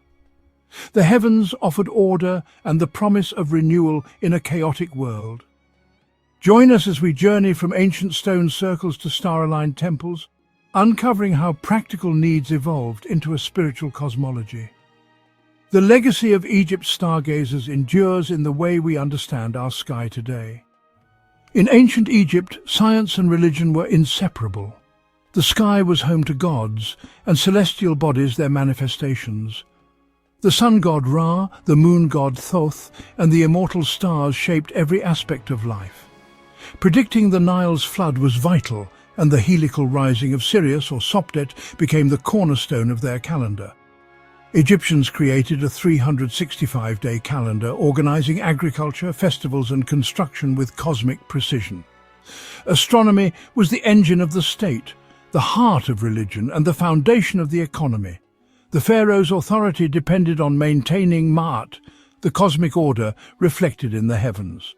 From farmers to priests, all Egyptians lived by the rhythms of the stars. Understanding this connection unlocks the secrets of Egypt's enduring civilization. Egyptian astronomy began long before the pharaohs in the Green Sahara at Nabta Playa, where ancient people arranged stones to mirror the sky. These megaliths, predating Stonehenge, are among the world's oldest observatories. Over time, astronomical knowledge grew, culminating in the star-aligned pyramids of Giza, resurrection machines guiding pharaohs to the heavens. Temples like Karnak became cosmic instruments aligned to the solstice sun. Astronomy legitimized power and inspired awe.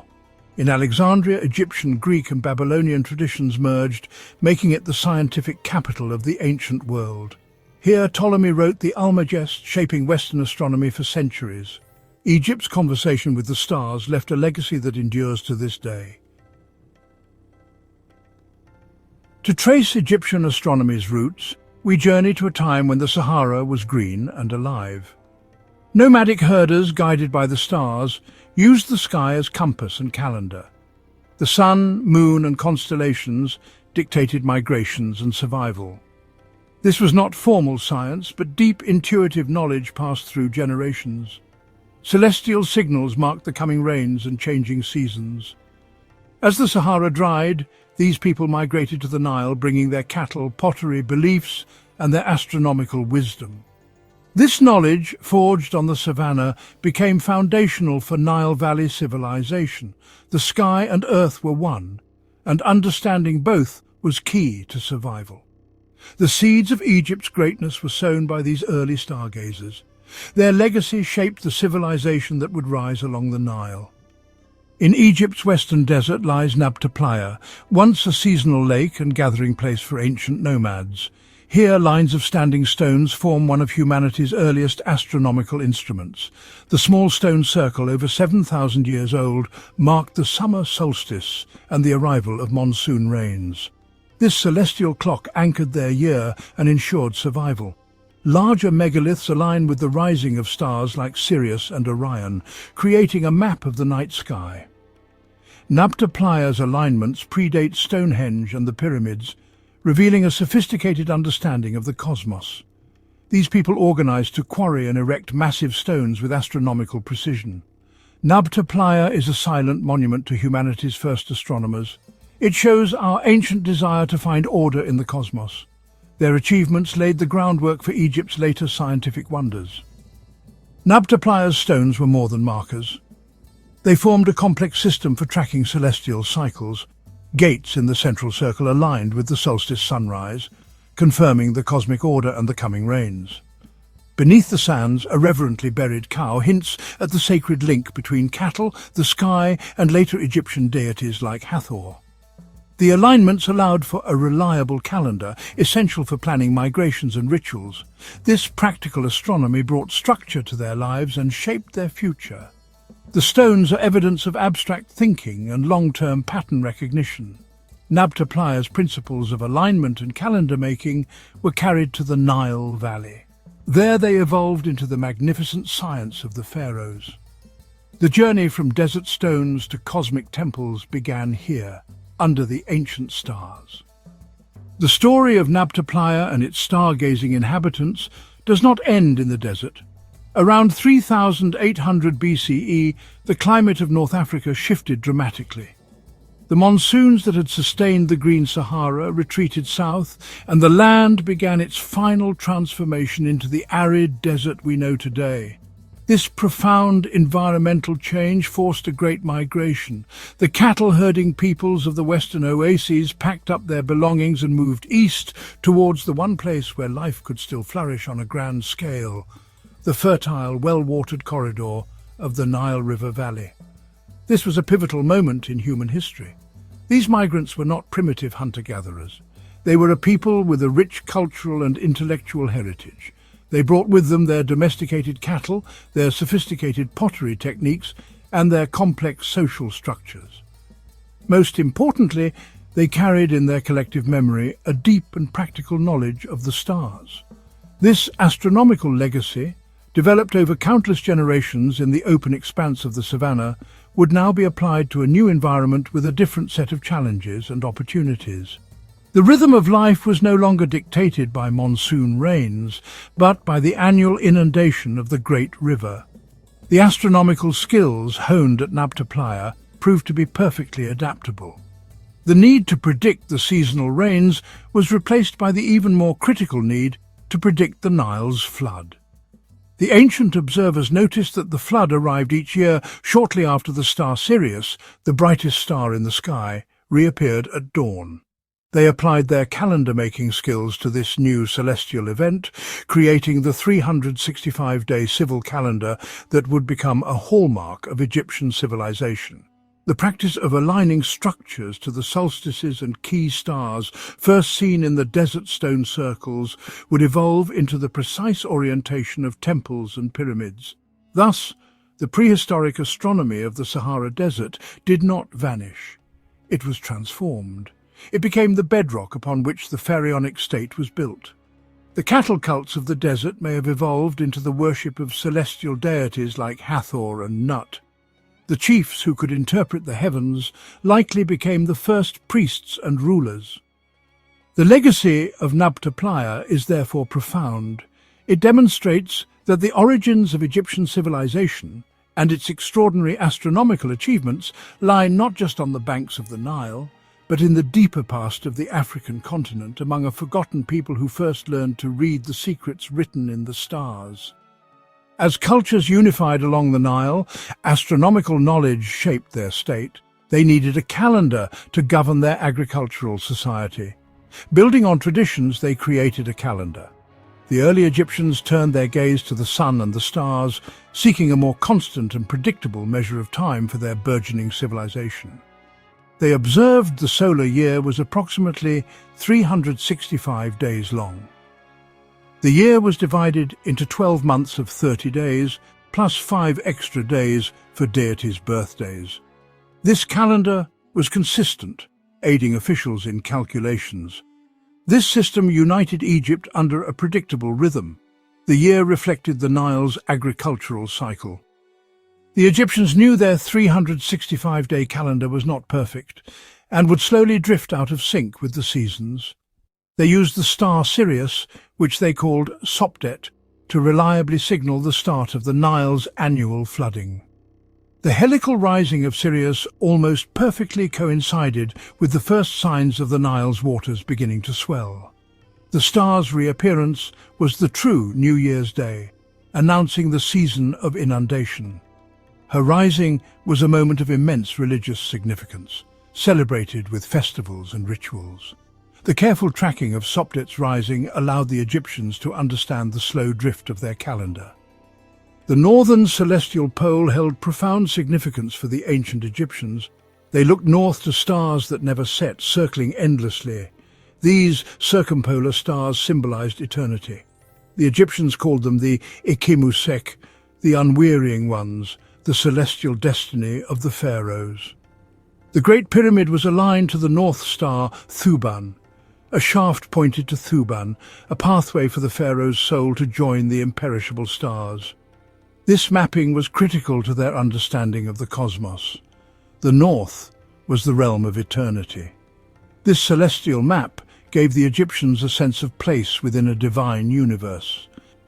Dynastic astronomy was about formulating a comprehensive worldview, explaining the universe and humanity's place within it. For the ancient Egyptians, the organizing principle of everything was Ma'at, embodying truth, justice, balance, and cosmic order. Ma'at was the divine force that kept the universe functioning correctly.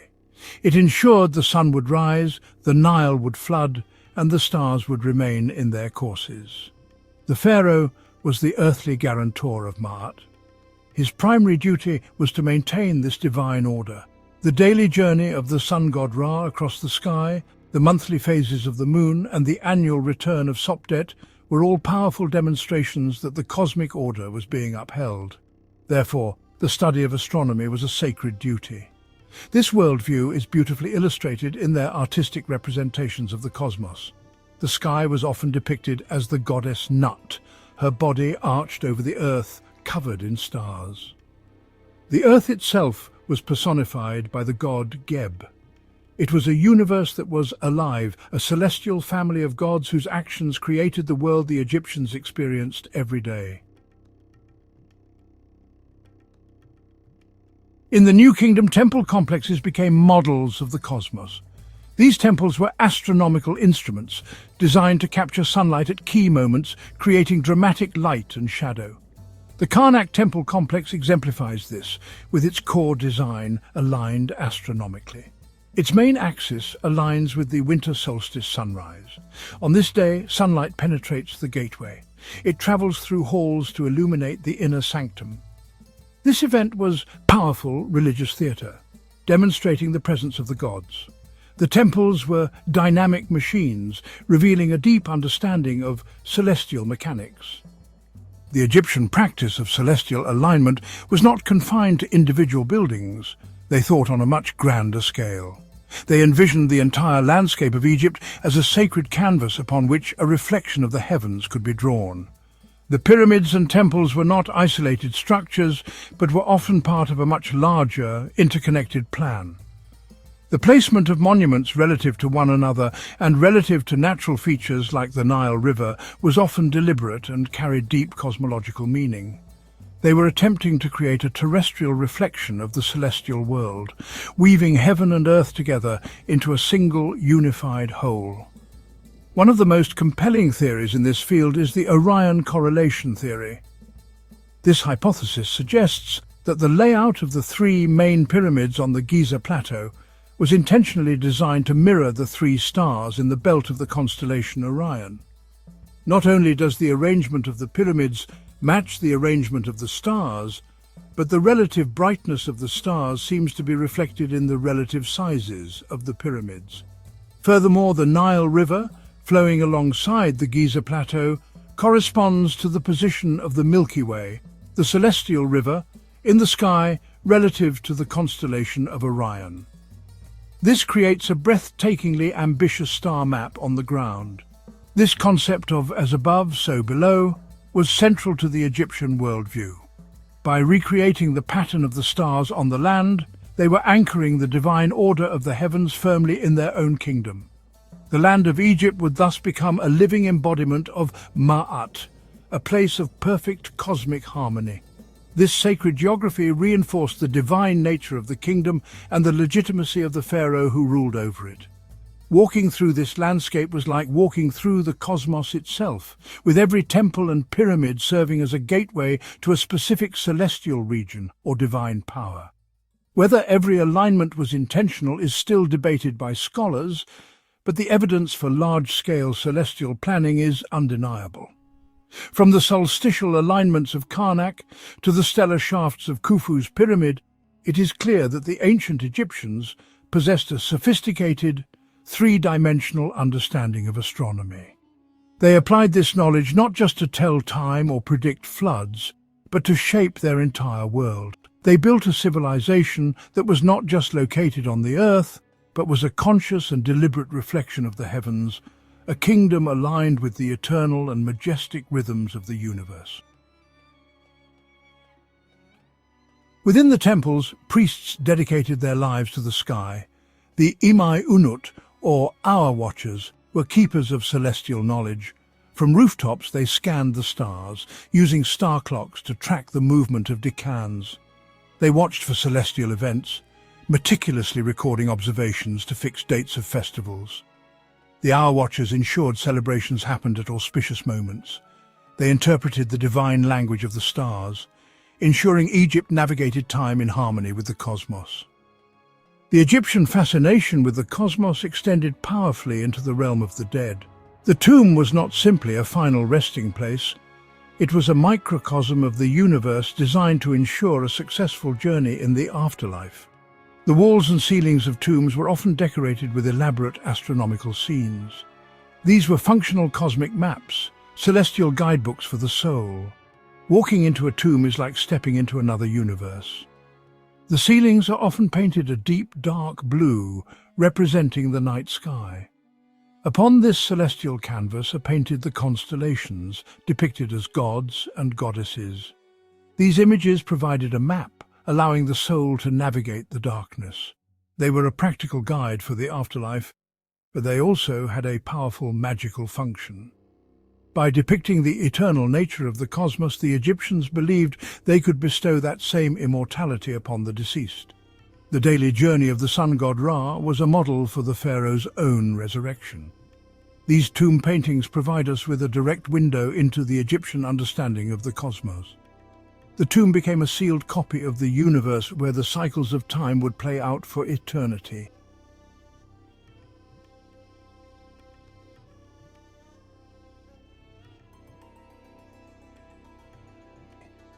The Temple of Hathor in Dendera features the renowned Dendera Zodiac, a magnificent map of the heavens created around 50 BCE.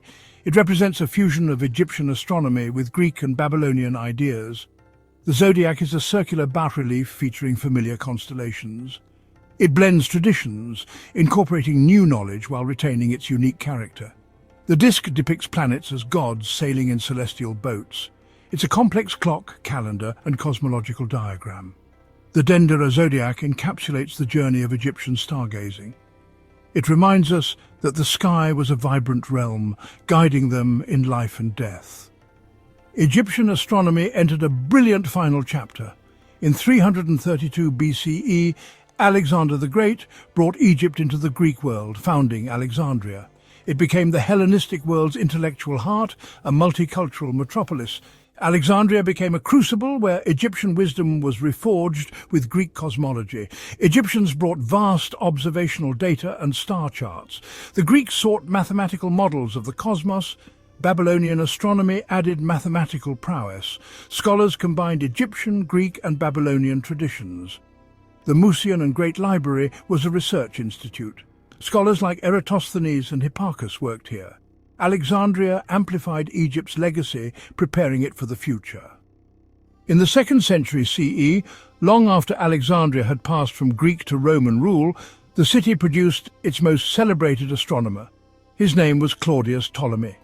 Though he was a Roman citizen who wrote in Greek, he lived and worked in Alexandria, the inheritor of centuries of accumulated Egyptian, Greek, and Babylonian knowledge. Ptolemy was a polymath, writing on geography, astrology, and music, but his greatest contribution was his monumental work on astronomy. This book, originally called the Mathematical Treatise, would become known to posterity by its Arabic name, the Almagest, meaning the greatest. It was a title it thoroughly deserved. The Almagest was a comprehensive masterpiece. In its 13 books, Ptolemy gathered and synthesized all the astronomical knowledge of his time into a single coherent system. He presented a detailed mathematical model of the universe that could predict the positions of the sun, moon, and planets with remarkable accuracy for its time. His model was geocentric, placing a stationary Earth at the center of the cosmos. To explain the complex and sometimes backward or retrograde motions of the planets, he used an ingenious system of circles on circles, known as deferents and epicycles. It was a complex but workable model that accounted for what observers saw in the sky. Ptolemy's work was not just about theory, it was grounded in observation.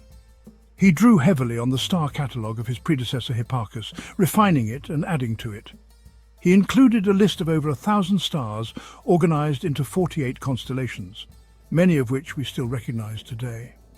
The Almagest provided tables that allowed users to compute the positions of celestial bodies for any given date. It was a complete astronomical toolkit, a user's manual for the entire universe as it was then understood. Its combination of theoretical elegance and practical utility made it an indispensable text for any serious astronomer. The influence of the Almagest was immense and long-lasting. For more than 1,400 years, it was the foundational text for astronomy in the Byzantine, Islamic, and Western European worlds. It was copied, translated, and studied by generations of scholars. It so successfully explained the heavens that it became the undisputed authority, its geocentric model going largely unchallenged until the work of Copernicus in the 16th century. Ptolemy, working in Roman Egypt, had created the final, crowning achievement of ancient astronomy. His work stands as a powerful testament to the intellectual legacy of Alexandria, a city built on Egyptian soil and nurtured by its ancient tradition of looking to the stars. Ancient Egyptian astronomy, from prehistoric stone circles to Ptolemy's models, spans 5,000 years. One lasting gift is the 365-day calendar. Adopted by Julius Caesar, it evolved into the Gregorian calendar. The concept of dividing the day into 24 hours comes from the Egyptian system of tracking day and night. The idea of mapping the sky is a tradition that Egypt perfected. Meticulous records provided data for later Greek and Roman astronomers. The astronomical alignments of the pyramids continue to inspire awe. They remind us of a civilization seeking harmony between earthly existence and the cosmic order. The greatest legacy is the spirit of inquiry, finding meaning in the night sky. From the stones of Nabta Playa to the libraries of Alexandria, Ancient Egyptian astronomy reveals humanity's quest for its place in the universe. Etched into Egypt's landscape, from star-aligned pyramids to sun-drenched temples, it wove together agriculture, religion and the state, guided by the stars. Their contributions echo today. Our calendar descends from their 365-day system. The 24-hour day has roots in temple hour watches. The cosmos, as an ordered place, was embodied in Ma'at, the divine order. This culminated in Ptolemy's Almagest, defining the Western universe for a millennium. Knowledge of the Pharaohs became the foundation for the future. The light of Sopdet became a beacon of knowledge. When we look up, we see through ancient Egyptian eyes. Their cosmic perspective endures, connecting us to those first stargazers on the Nile.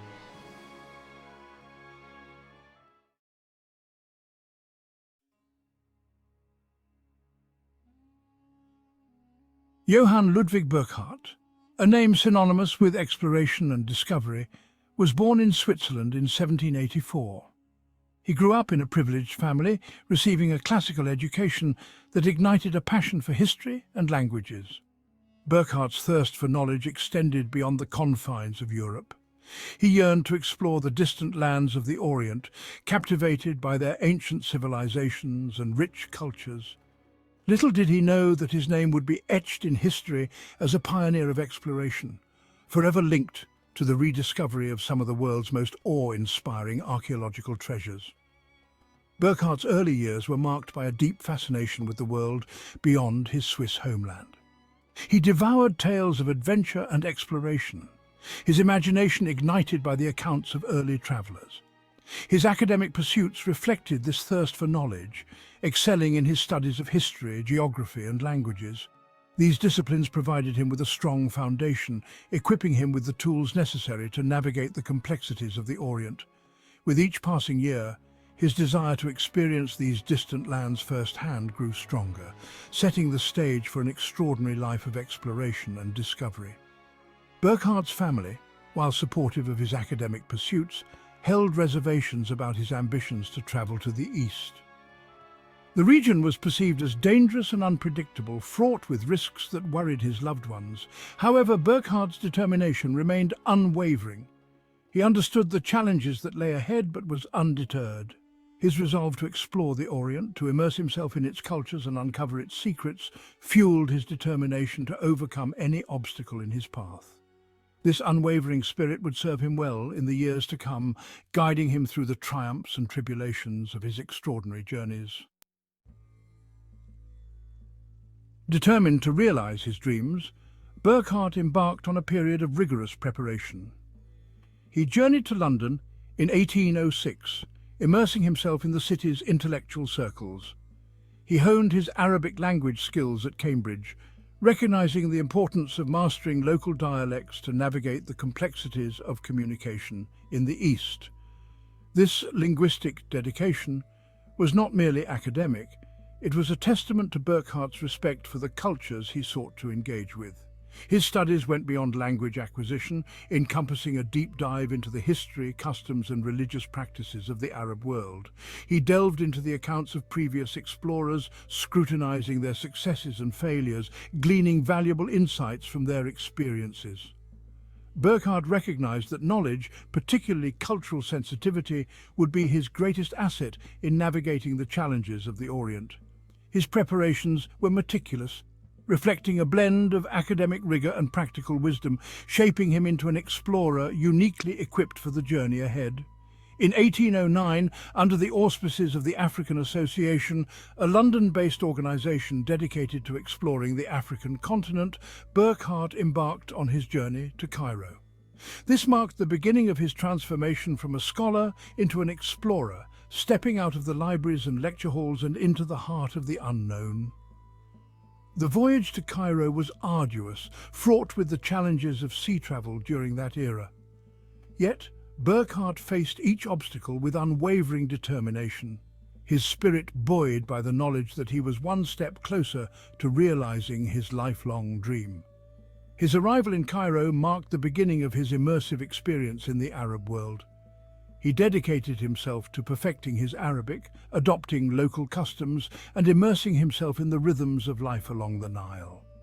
He understood that to truly connect with the people and places he aimed to explore, he needed to blend in, to shed the persona of a European outsider and embrace the guise of a traveller who respected and appreciated the nuances of their culture. This commitment to cultural immersion would prove invaluable in the years to come, enabling him to gain access to places and people that had remained hidden from the outside world. Donning the persona of Sheikh Ibrahim ibn Abdallah, a guise meticulously crafted to blend into local communities, Burckhardt embarked on his exploration of the Ottoman Empire's southern regions. This strategic adoption of a local identity was essential for his safety and success. It allowed him to navigate sensitive religious and cultural landscapes, facilitating interactions with local populations who might have been wary of a European traveller. His disguise was more than just a change of clothes. It was an embodiment of his commitment to respectful exploration. In 1812, while journeying through the rugged landscapes of present-day Jordan, Burckhardt encountered Bedouin tribesmen who spoke of a hidden city carved into the sandstone cliffs. Intrigued by their descriptions, he persuaded them to guide him to this mysterious place, unaware that he was about to rediscover one of antiquity's most spectacular lost cities, Petra. The journey was fraught with challenges, navigating treacherous terrain and negotiating with wary locals. Yet Burckhardt's perseverance, fueled by a thirst for discovery, led him to the very heart of this hidden wonder. As he stood before the treasury, Petra's most iconic monument, carved with astonishing detail into the sheer rock face, Burckhardt was awestruck. He meticulously documented the ruins, sketching detailed drawings and recording intricate measurements. He recognized the historical significance of his discovery, understanding that he was rediscovering a lost civilization, a testament to the ingenuity and artistry of the Nabatean people. His meticulous documentation, carried out under the guise of a simple traveller, would prove crucial in reintroducing Petra to the world. Despite his awe at the grandeur of Petra, Burckhardt remained committed to his assumed identity. He knew that revealing his true purpose could jeopardize his safety and limit his access to other hidden treasures. He feigned disinterest, downplaying the significance of the ruins to avoid arousing suspicion. This act of calculated indifference, a testament to his adaptability and quick thinking, allowed him to complete his exploration of Petra and continue his journey, carrying with him the knowledge of a rediscovered wonder that would captivate the world's imagination. Burckhardt's journey continued southward, leading him to Egypt, a land steeped in ancient history. He immersed himself in the study of hieroglyphics, recognizing the importance of deciphering these ancient scripts to unlock the secrets of Egypt's past. His linguistic talents, honed through years of dedicated study, proved invaluable as he grappled with the complexities of this ancient writing system. His efforts, while preliminary, contributed to the growing field of Egyptology, laying the groundwork for future scholars who would ultimately crack the code of hieroglyphics. In 1813, while travelling along the Nile, Burckhardt's attention was drawn to tales of colossal statues buried in the sand near the village of Abu Simbel. Intrigued, he ventured into the desert, guided by local stories and rumours. His perseverance was rewarded when he stumbled upon the awe-inspiring temple complex of Abu Simbel, half buried by the shifting sands of time. The sight of these colossal statues, carved with such grandeur and scale, left him speechless. He recognized the historical significance of his discovery, understanding that he was standing before a monument of unparalleled grandeur, a testament to the power and ambition of Pharaoh Rameses II. He meticulously documented the site, his detailed descriptions and sketches capturing the magnificence of the temple complex. Burckhardt's discovery at Abu Simbel, alongside his rediscovery of Petra, cemented his legacy as a pioneer of archaeology, a man who brought to light some of the ancient world's most spectacular treasures.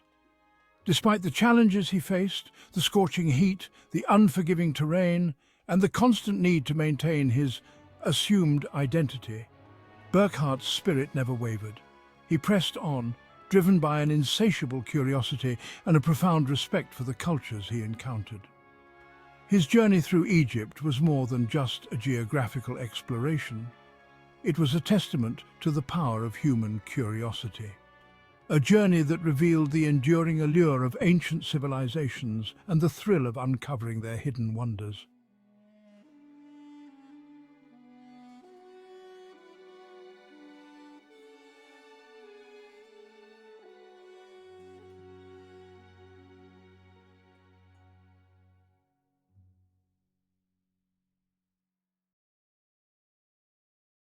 Imagine a place where the golden sands of the desert embrace the life-giving waters of the Nile.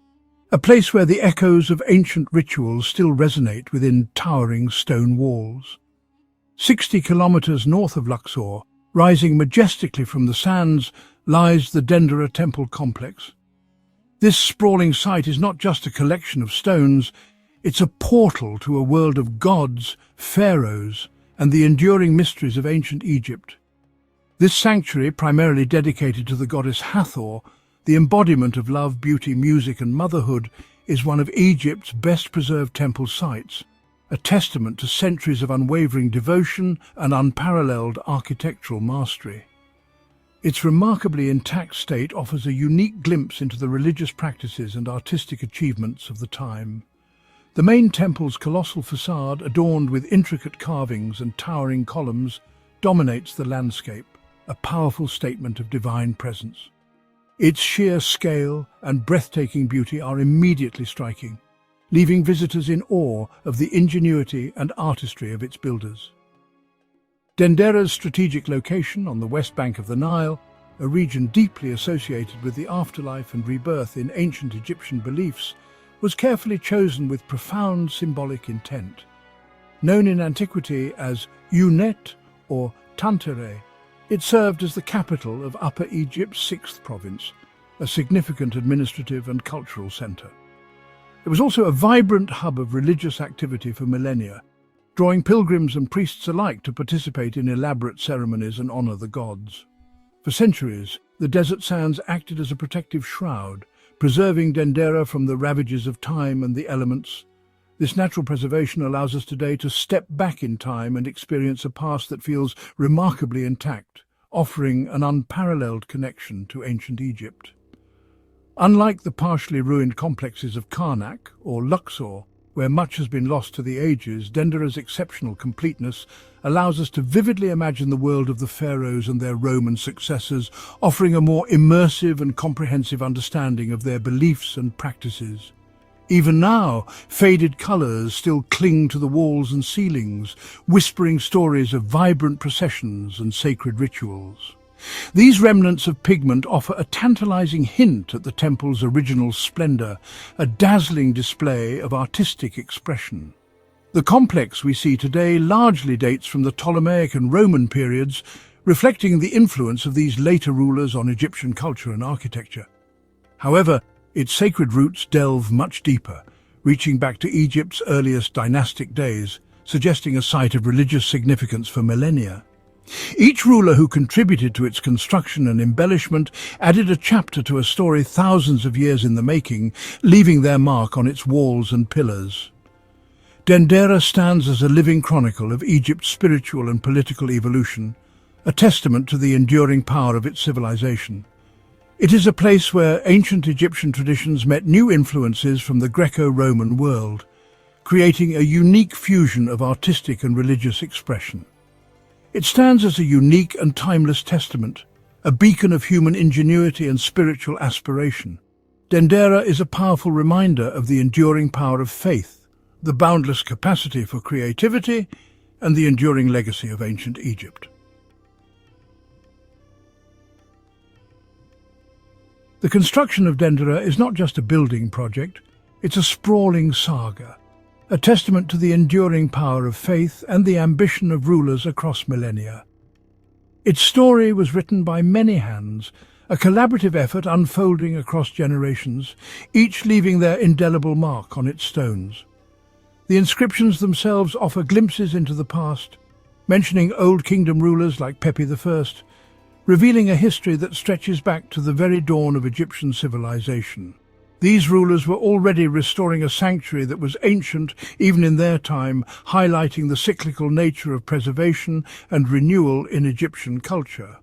Later, pharaohs of the Middle Kingdom, with their own visions of grandeur, and those of the New Kingdoms, including the powerful Thutmose III and the celebrated Ramesses II, each left their mark, adding to the temple's rich tapestry of history and devotion.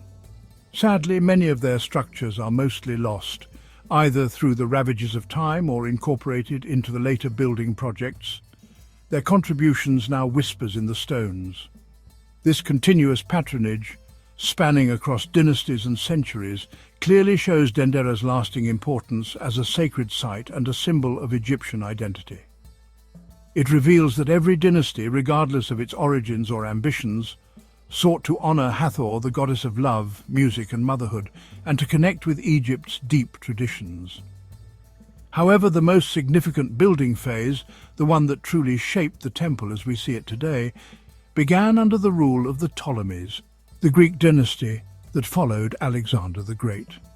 These Ptolemaic rulers, though Greek in origin and culture, astutely embraced Egyptian religion and traditions as a means to legitimize their rule in the eyes of the Egyptian people. It was they who initiated the construction of the Grand Temple of Hathor, a monumental undertaking that would define Dendera for centuries to come. This ambitious project continued for nearly 2 centuries, a testament to the Ptolemies' commitment to integrating themselves into the fabric of Egyptian society. Later, when Rome conquered Egypt, adding it to its vast empire, Roman emperors like Augustus and Nero, following the Ptolemaic example, added their own images and cartouches to the temple walls and even completed the magnificent hypostyle hall, seamlessly blending their legacy with that of ancient Egypt. Dendera's seamless transition from Ptolemaic to Roman patronage is a remarkable example of cultural continuity, and it highlights the extraordinary resilience of Egyptian culture in the face of foreign rule and influence. The temple, like a living organism, absorbed new rulers and their influences, yet remained firmly rooted in its ancient worldview, its core beliefs and traditions. In the end, it stands as a powerful monument to Egypt's unique ability to adapt, endure and inspire awe across the ages, a beacon of cultural strength shining through the sands of time.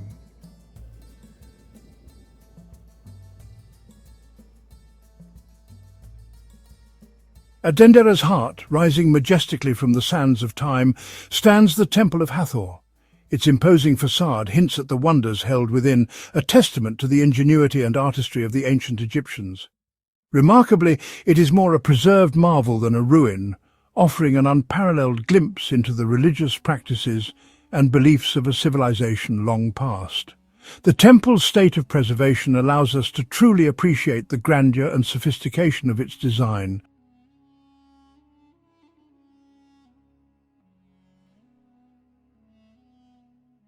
Called the Castle of the Sistrum, a sacred musical instrument, it was believed to be Hathor's earthly home, a tangible bridge between the mortal realm and the heavens above.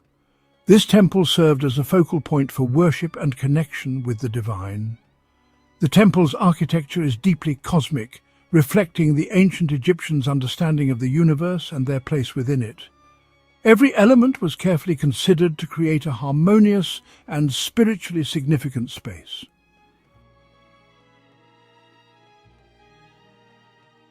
The very floors beneath our feet represent the earth, solid and grounding, connecting the temple to the physical world. The towering columns, adorned with plant capitals of lotus and papyrus, symbolize primordial plants, representing the life-giving forces of nature and the fertile lands of Egypt. And the ceilings above are painted to depict the starry sky, a celestial map filled with astronomical symbols and constellations reminding visitors of the vastness of the cosmos. The hypostyle hall, a forest of 24 columns, each meticulously crafted and topped with the serene face of Hathor, creates a profound sense of divine welcome, enveloping visitors in the goddess's gentle presence. The ceiling here is not just decoration, it's a painted map of the heavens, meticulously detailed with astronomical zodiac constellations, charting the sun's daily and yearly journey across the sky.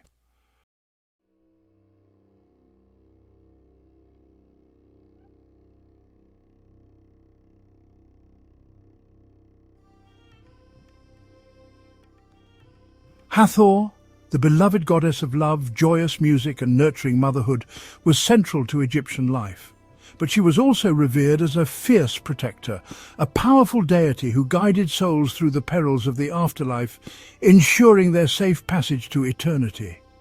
The temple was a vibrant center of activity, celebrating all aspects of Hathor's multifaceted nature, hosting elaborate festivals filled with music and dance. It was also a place of healing, where sacred rituals were performed to alleviate suffering and restore balance to the body and spirit. And it served as a conduit for divine wisdom, with oracles delivering prophecies and guidance to those who sought answers from the gods. As visitors progressed through the temple, they moved from the brightly lit hypostyle hall into increasingly darker and more sacred chambers, symbolizing a journey inward towards spiritual enlightenment. This journey culminated in the Holy of Holies, the innermost sanctuary, the most sacred space within the entire temple complex. Only the high priest, the intermediary between the goddess and the people, was permitted to enter this innermost sanctuary to tend to the goddess's cult statue, performing rituals to honor and sustain her divine presence. Every space within the Temple of Hathor was meticulously designed for ritual, reinforcing Hathor's presence and power, ensuring that her influence permeated every aspect of daily life. Today, the Temple of Hathor remains a living symbol of Egypt's rich spiritual imagination, a testament to the enduring power of belief and the remarkable achievements of ancient civilization.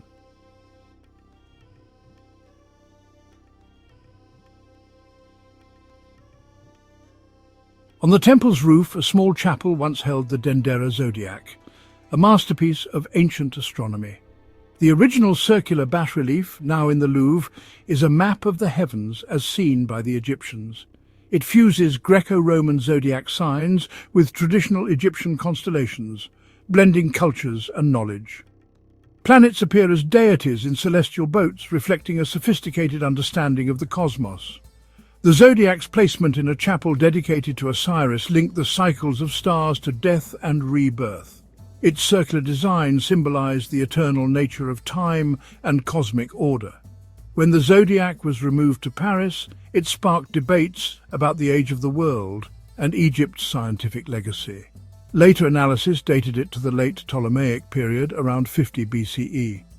The Dendera zodiac remains a unique artifact, revealing the depth of ancient Egyptian astronomy and cross-cultural exchange. It is a testament to the Egyptians' quest to understand their place in the universe.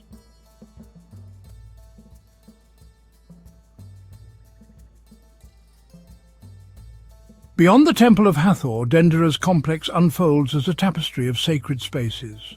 A massive mud brick wall once enclosed the precinct, separating the divine from the everyday. Entering through the Roman-built northern gateway, visitors followed a processional way to the main temple.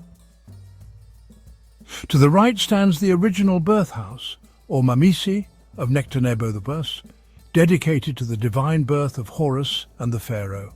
Nearby, the ruins of a Coptic basilica show how the site was repurposed in Christian times. Behind the main temple, the Roman-era Temple of Isis tells the story of Osiris's death and rebirth under Hathor's protection.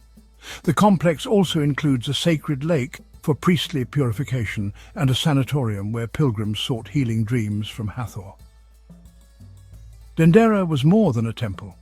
It was a center of worship, healing and community life. Its layers reveal Egypt's evolving spiritual landscape.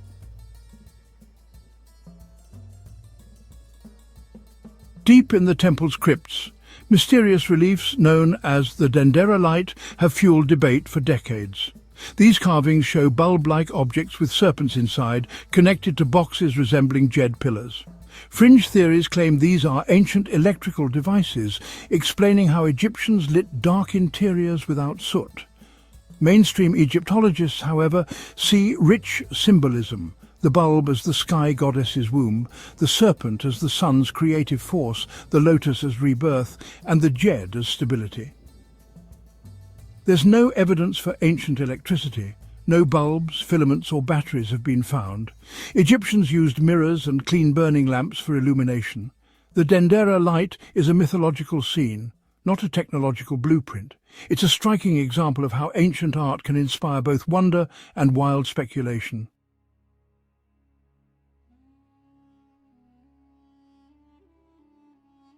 South of the main temple stands the Roman Mamisi, or birth house, one of Dendera's best-preserved buildings. Dedicated to the divine birth of Ai, son of Hathor and Horus, the Mamisi was the stage for rituals celebrating both myth and royal legitimacy. Built by Augustus and decorated by Trajan and Hadrian, its reliefs show Roman emperors as Egyptian pharaohs making offerings to the gods.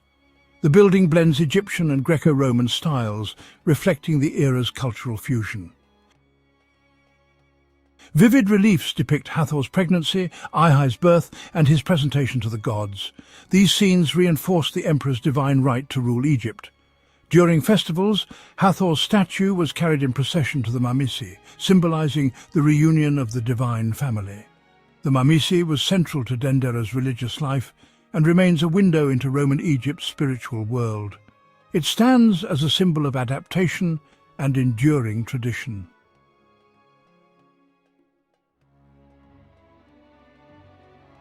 Dendera's walls and crypts are a treasure trove of history and intrigue. On the rear wall, the only known relief of Cleopatra VII and her son Caesarion shows them presenting offerings, a poignant bid for legitimacy.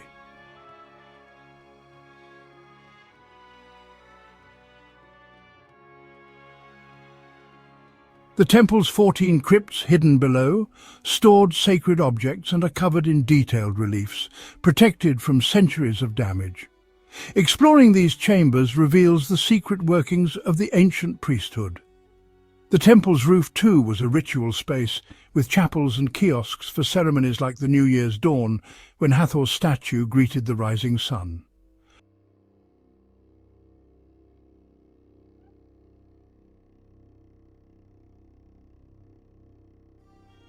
Modern restoration has uncovered the original vibrant colours of the hypostyle hall's astronomical ceiling, transforming our view of the temple's splendour. Each discovery adds new layers to Dendera's story. The temple continues to yield secrets, connecting us to the rituals and lives of its ancient builders. Dendera is not just a relic, it's a living archive of Egypt's past. Its walls still speak, inviting us to listen and learn.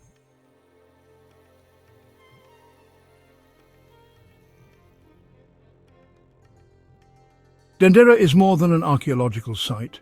It's a testament to the enduring power of faith and culture. For millennia, it bridged the human and divine, witnessing dynasties, empires, and shifting beliefs. Its preservation offers the most complete glimpse of a Greco-Roman temple in Egypt. Dendera's reliefs and architecture are a stone textbook, teaching us about gods, astronomy, politics, and daily life. Today, it inspires tourists, scholars and seekers alike, sparking new questions and interpretations. Debates over the Dendera light and the zodiac show the site's ongoing role in our quest for knowledge. Standing in the hypostyle hall, beneath Hathor's gaze and a ceiling of stars, you feel a timeless connection.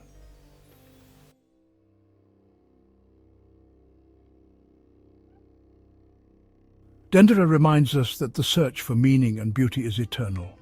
It is not just a monument to the past, but a mirror reflecting our own enduring curiosity. The echo of Dendera's legacy still resonates, inviting us to wonder and explore.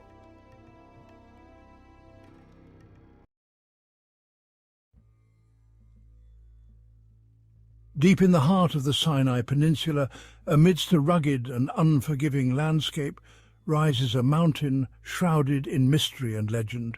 This is a place where the harshness of the desert meets the sublime beauty of nature, creating a setting that feels both timeless and otherworldly. Mount Sinai, known also as JBLMWS, Jabal Musa in Arabic, meaning Moses' mountain, has captivated the hearts and minds of people for millennia. It is a site of profound historical and spiritual significance, revered by multiple faiths and cultures. Its towering peaks and desolate beauty whisper tales of ancient prophets and divine encounters.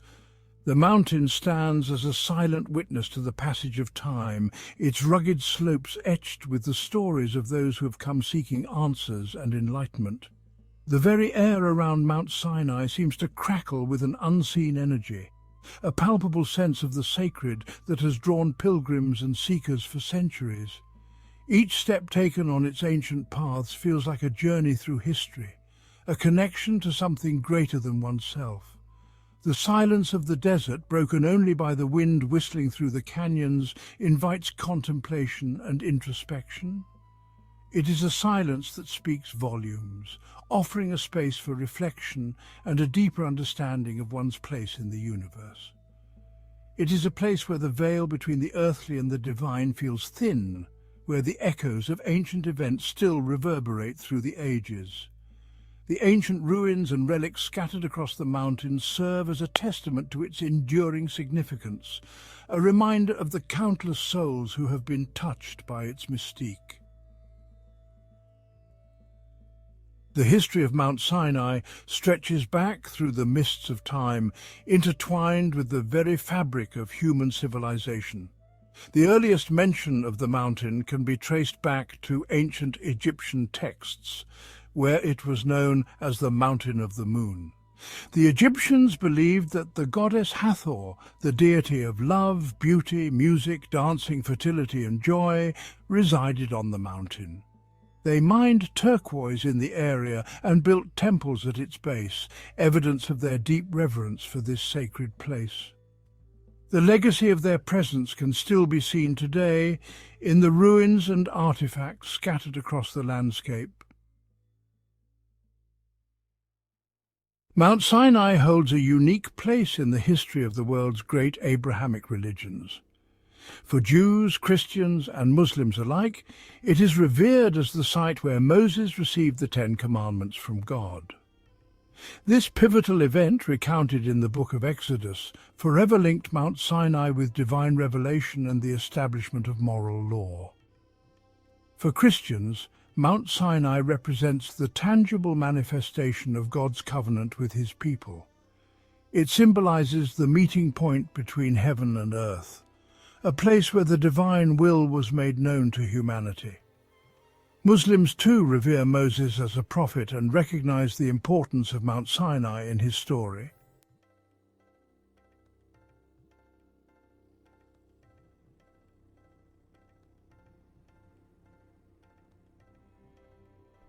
Over the centuries, Mount Sinai has become a tapestry woven with the threads of different cultures and beliefs. This sacred mountain stands as a testament to the rich history and spiritual significance that it holds for so many people around the world. Bedouin tribes, who have called the Sinai Desert home for generations, have their own stories and traditions associated with the mountain. These nomadic people have passed down their legends and customs through countless generations, each adding their own layer to the mountain's mystique. They believe that the mountain is inhabited by jinn, or spirits, and treat it with respect and reverence. The Bedouins' rituals and practices are deeply intertwined with the natural landscape, reflecting a profound connection to the earth and the unseen forces they believe dwell within it. For many, a visit to Mount Sinai is a deeply spiritual experience, a pilgrimage to a place where they can connect with the divine and reflect on the deeper meaning of life. Pilgrims from various faiths come here seeking solace, enlightenment, and a sense of peace that only such a sacred site can provide. The mountain has a way of stripping away the superficial and revealing the raw essence of the human spirit. In the quiet moments at the summit, one can feel a profound sense of clarity and purpose, as if the mountain itself whispers ancient truths to those who are willing to listen. Beyond its religious and historical significance, Mount Sinai is also home to a surprising array of natural wonders. Hidden within its canyons and valleys are ancient rock formations, secret springs, and a diverse range of plant and animal life. The mountain is a haven for ibexes, gazelles, and other desert creatures that have adapted to its harsh conditions. In an age of globalization and technological advancement, it is easy to feel disconnected from the natural world and the spiritual dimensions of life. Yet, Mount Sinai stands as a timeless reminder of the enduring power of faith, the beauty of the natural world, and the interconnectedness of all things. Whether one is drawn to Mount Sinai for its religious significance, its historical legacy, or simply its raw natural beauty, the mountain has a way of leaving an indelible mark on the soul. It is a place that challenges, inspires, and ultimately transforms.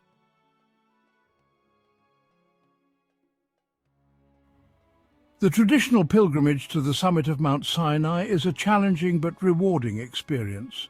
There are two main routes to the top.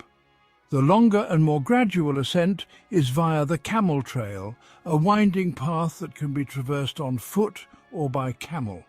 The more challenging but quicker route is the Steps of Repentance, a steep staircase of over 3,750 steps carved into the mountainside by a repentant monk. The ascent is usually made at night to avoid the scorching heat of the day and to reach the summit in time for sunrise.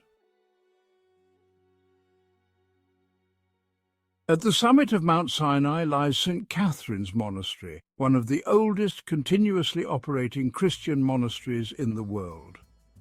Founded in the 6th century AD, the monastery is a UNESCO World Heritage Site and houses a treasure trove of religious art, manuscripts and icons. The monastery's library is renowned for its collection of ancient texts, including the Codex Sinaiticus, one of the oldest surviving manuscripts of the Bible. The monastery is a testament to the enduring power of faith and the human spirit's ability to thrive in even the harshest of environments.